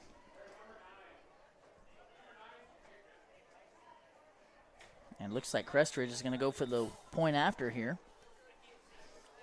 Number 9, Kai Groper, has hit from 33 yards out, and he's 1 for 1 on PATs.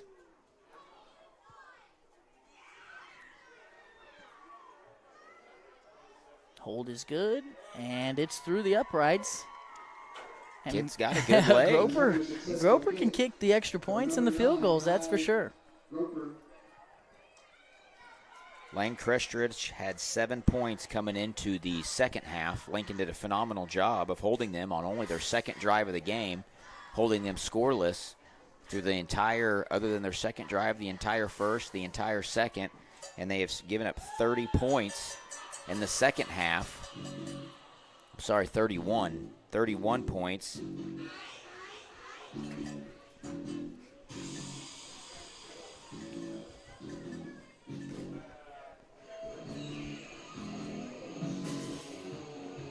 The score is turning out to be much closer than what this game truly was. Yeah, I think you're right, Brett. I mean, obviously a hard-fought game. You have got to give Crest Ridge credit because they did not give up, and they've played hard and made Lincoln work for this. But Lincoln really has dominated for the most part. But like I said, Crest Ridge has earned it. The kick is deep. Parrott going to take it at the 15. And he's going to get us out to the 38.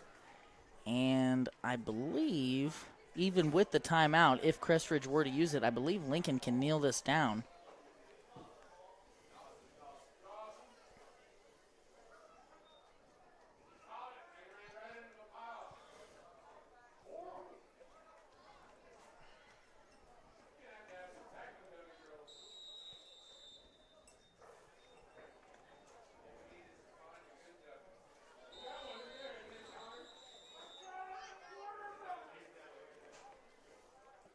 Crest Ridge takes their final timeout here, and that will definitely give Lincoln the runway to kneel this down the rest of the way.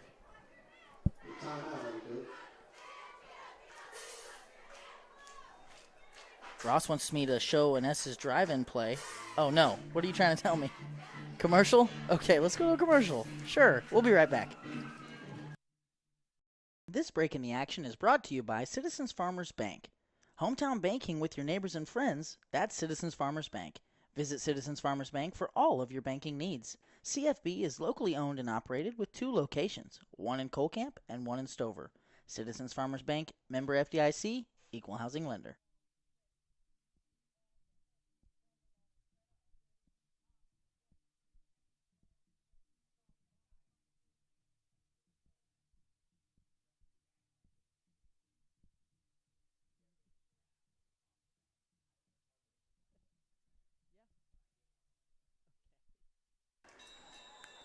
So Lincoln here looks like they can just kneel this thing down. And that's what they do on the first play.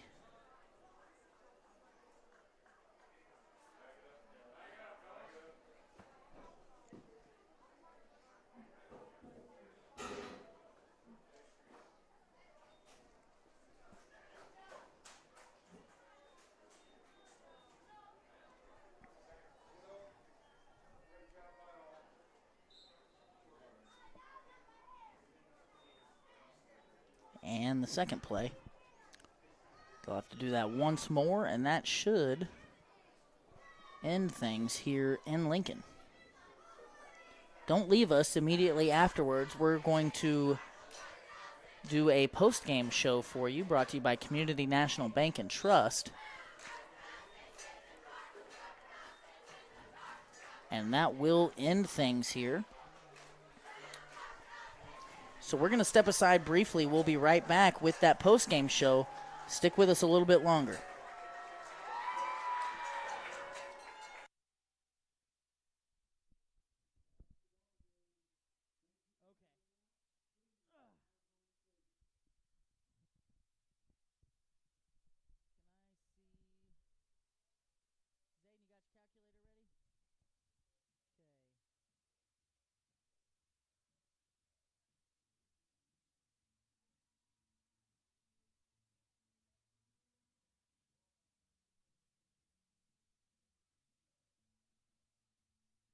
Do 90 plus 112. How many first downs for them, Brett? Any turnovers? Okay.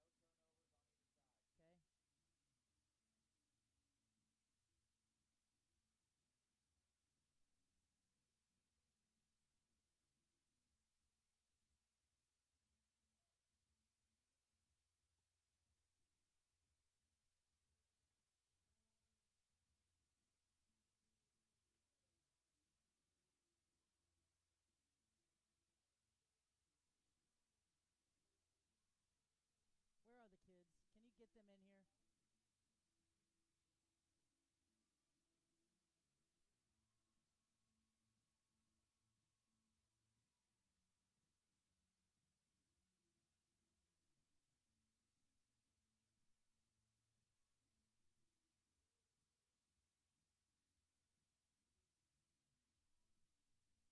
What's 335 plus 91?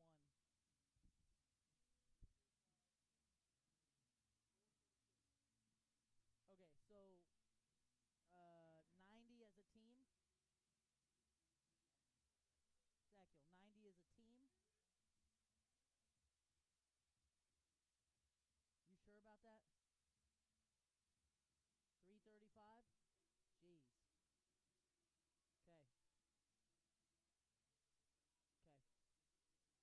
Okay. How many first downs for Lincoln, Brett?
Ladies and gentlemen, welcome back. Thank you for sticking with us through that short break. We are into the Community National Bank and Trust post-game show, obviously brought to you by Community National Bank and Trust.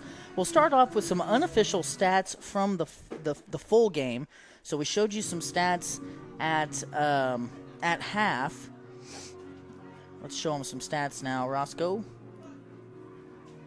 So Lincoln in the second half still didn't really run the ball that effectively, but they didn't need to. 335 passing yards unofficially tonight for Riley Sanders to go along with 4 touchdowns. So a huge, 5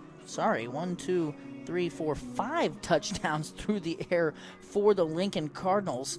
Let's go to the Estes Drive-In replay cam if we can there, Ross. So big game by Chase Young. We have him at 247 receiving yards with 3 touchdowns, a massive game. Dawson Parrott had 62 receiving yards with a touchdown. Camden Everhart had 26 with a touchdown, and Braden Benham had 7 receiving yards. A big game all around. Let's start here with some replays from that third quarter, Ross, starting with Young chopping it upfield. Not sure exactly what that means. So this was early in the third quarter. Lincoln came out and saw something in the quick game, the screen game to the near side. They got in that trips formation, ran it over and over. Young, just a big play threat all night long. Good blocking downfield by the other receivers on that play. Here we've got the Hots open. Riley to Cam up the middle, untouched for a touchdown. That was a big play that really broke things open there in the third quarter. Let's skip ahead to a nice defensive play here. A lot of our plays are on offense, but here, Riley breaks it up. Just a great hit, puts his shoulder right on the football and breaks that hot pass of Crest Ridge's up in the middle of the field. Let's go forward a couple here. Let's go to this Chase Young play here. And Chase Young, just big play after big play. This here, a 65-yard touchdown, and really just makes one guy miss and then wins the foot race. And he did that over and over again. Unofficially, we have him 3 touchdowns, 247 yards. That's a grown man game right there, if I do say so myself. And then the 2-point play, just a great pass, great connection here between Sanders and Parrott. They had an even better one later in the game. Crest Ridge had a great kick return on the next play. Wyatt for Crest Ridge was a big play threat in his own right all night long, and this one was vintage as he just gets the edge on that left side and he gets off to the races. He broke tackles, threw out stiff arms, and just outran people all night long. A great play here by Tanner Kramer coming in to stop what would have been a walk-in touchdown. Here's a short yardage touchdown by Crest Ridge. I believe that Wesley Taylor had 4 rushing touchdowns tonight, and he was their do-it-all on the scoring side of things. And then Ross says that Chase Young is Weapon X right here, and this is Exhibit A. Just a post up the middle, breaks a tackle, another foot race. This one we had unofficially from 53 yards out. And then this 2-point conversion was the one I was talking about. Just an excellent connection here between these two. And a great catch there by Parrott to keep his head on a swivel. I want to see the Kickoff train play here, because here Kickoff doesn't really show the blitz. I mean, he creeps up, then he kind of steps back, but he times it perfectly, comes through there, and Taylor just did not have a chance. He had a man open, but Kickoff did not give him an opportunity. So, let's show that play there, because this just shows how good of a player Wesley Taylor is. He had trouble at the mesh point here, trying to hand it off to Wyatt, turns around, picks it up, and somehow turns this play into 6. Not a great display of tackling there by Lincoln, but a good run by Taylor, and it was a great competitive game all the way around. It was a fun one to call. I appreciate Brett Bryant sticking with me, Ross Johnson on the computer, Zayden Cole on the camera. We had Zachiel Cole and Benton Paxton doing stats for us tonight.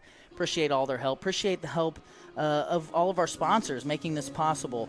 Just an amazing show of support from our community and a great turnout for homecoming and for Cardinal night. Again, Lincoln looks ahead to play Holden, who fell to Adrian tonight. That game is in Holden. It will not be on the Lincoln Cardinal Sports Network. So if you can get there in person, do that and support your Cards. The week after, we may be in Windsor. That one is TBD. So appreciate your support. Appreciate you sticking with us. For the Lincoln Cardinal Sports Network, I'm Lane Johnson signing off. We'll see you in a couple weeks.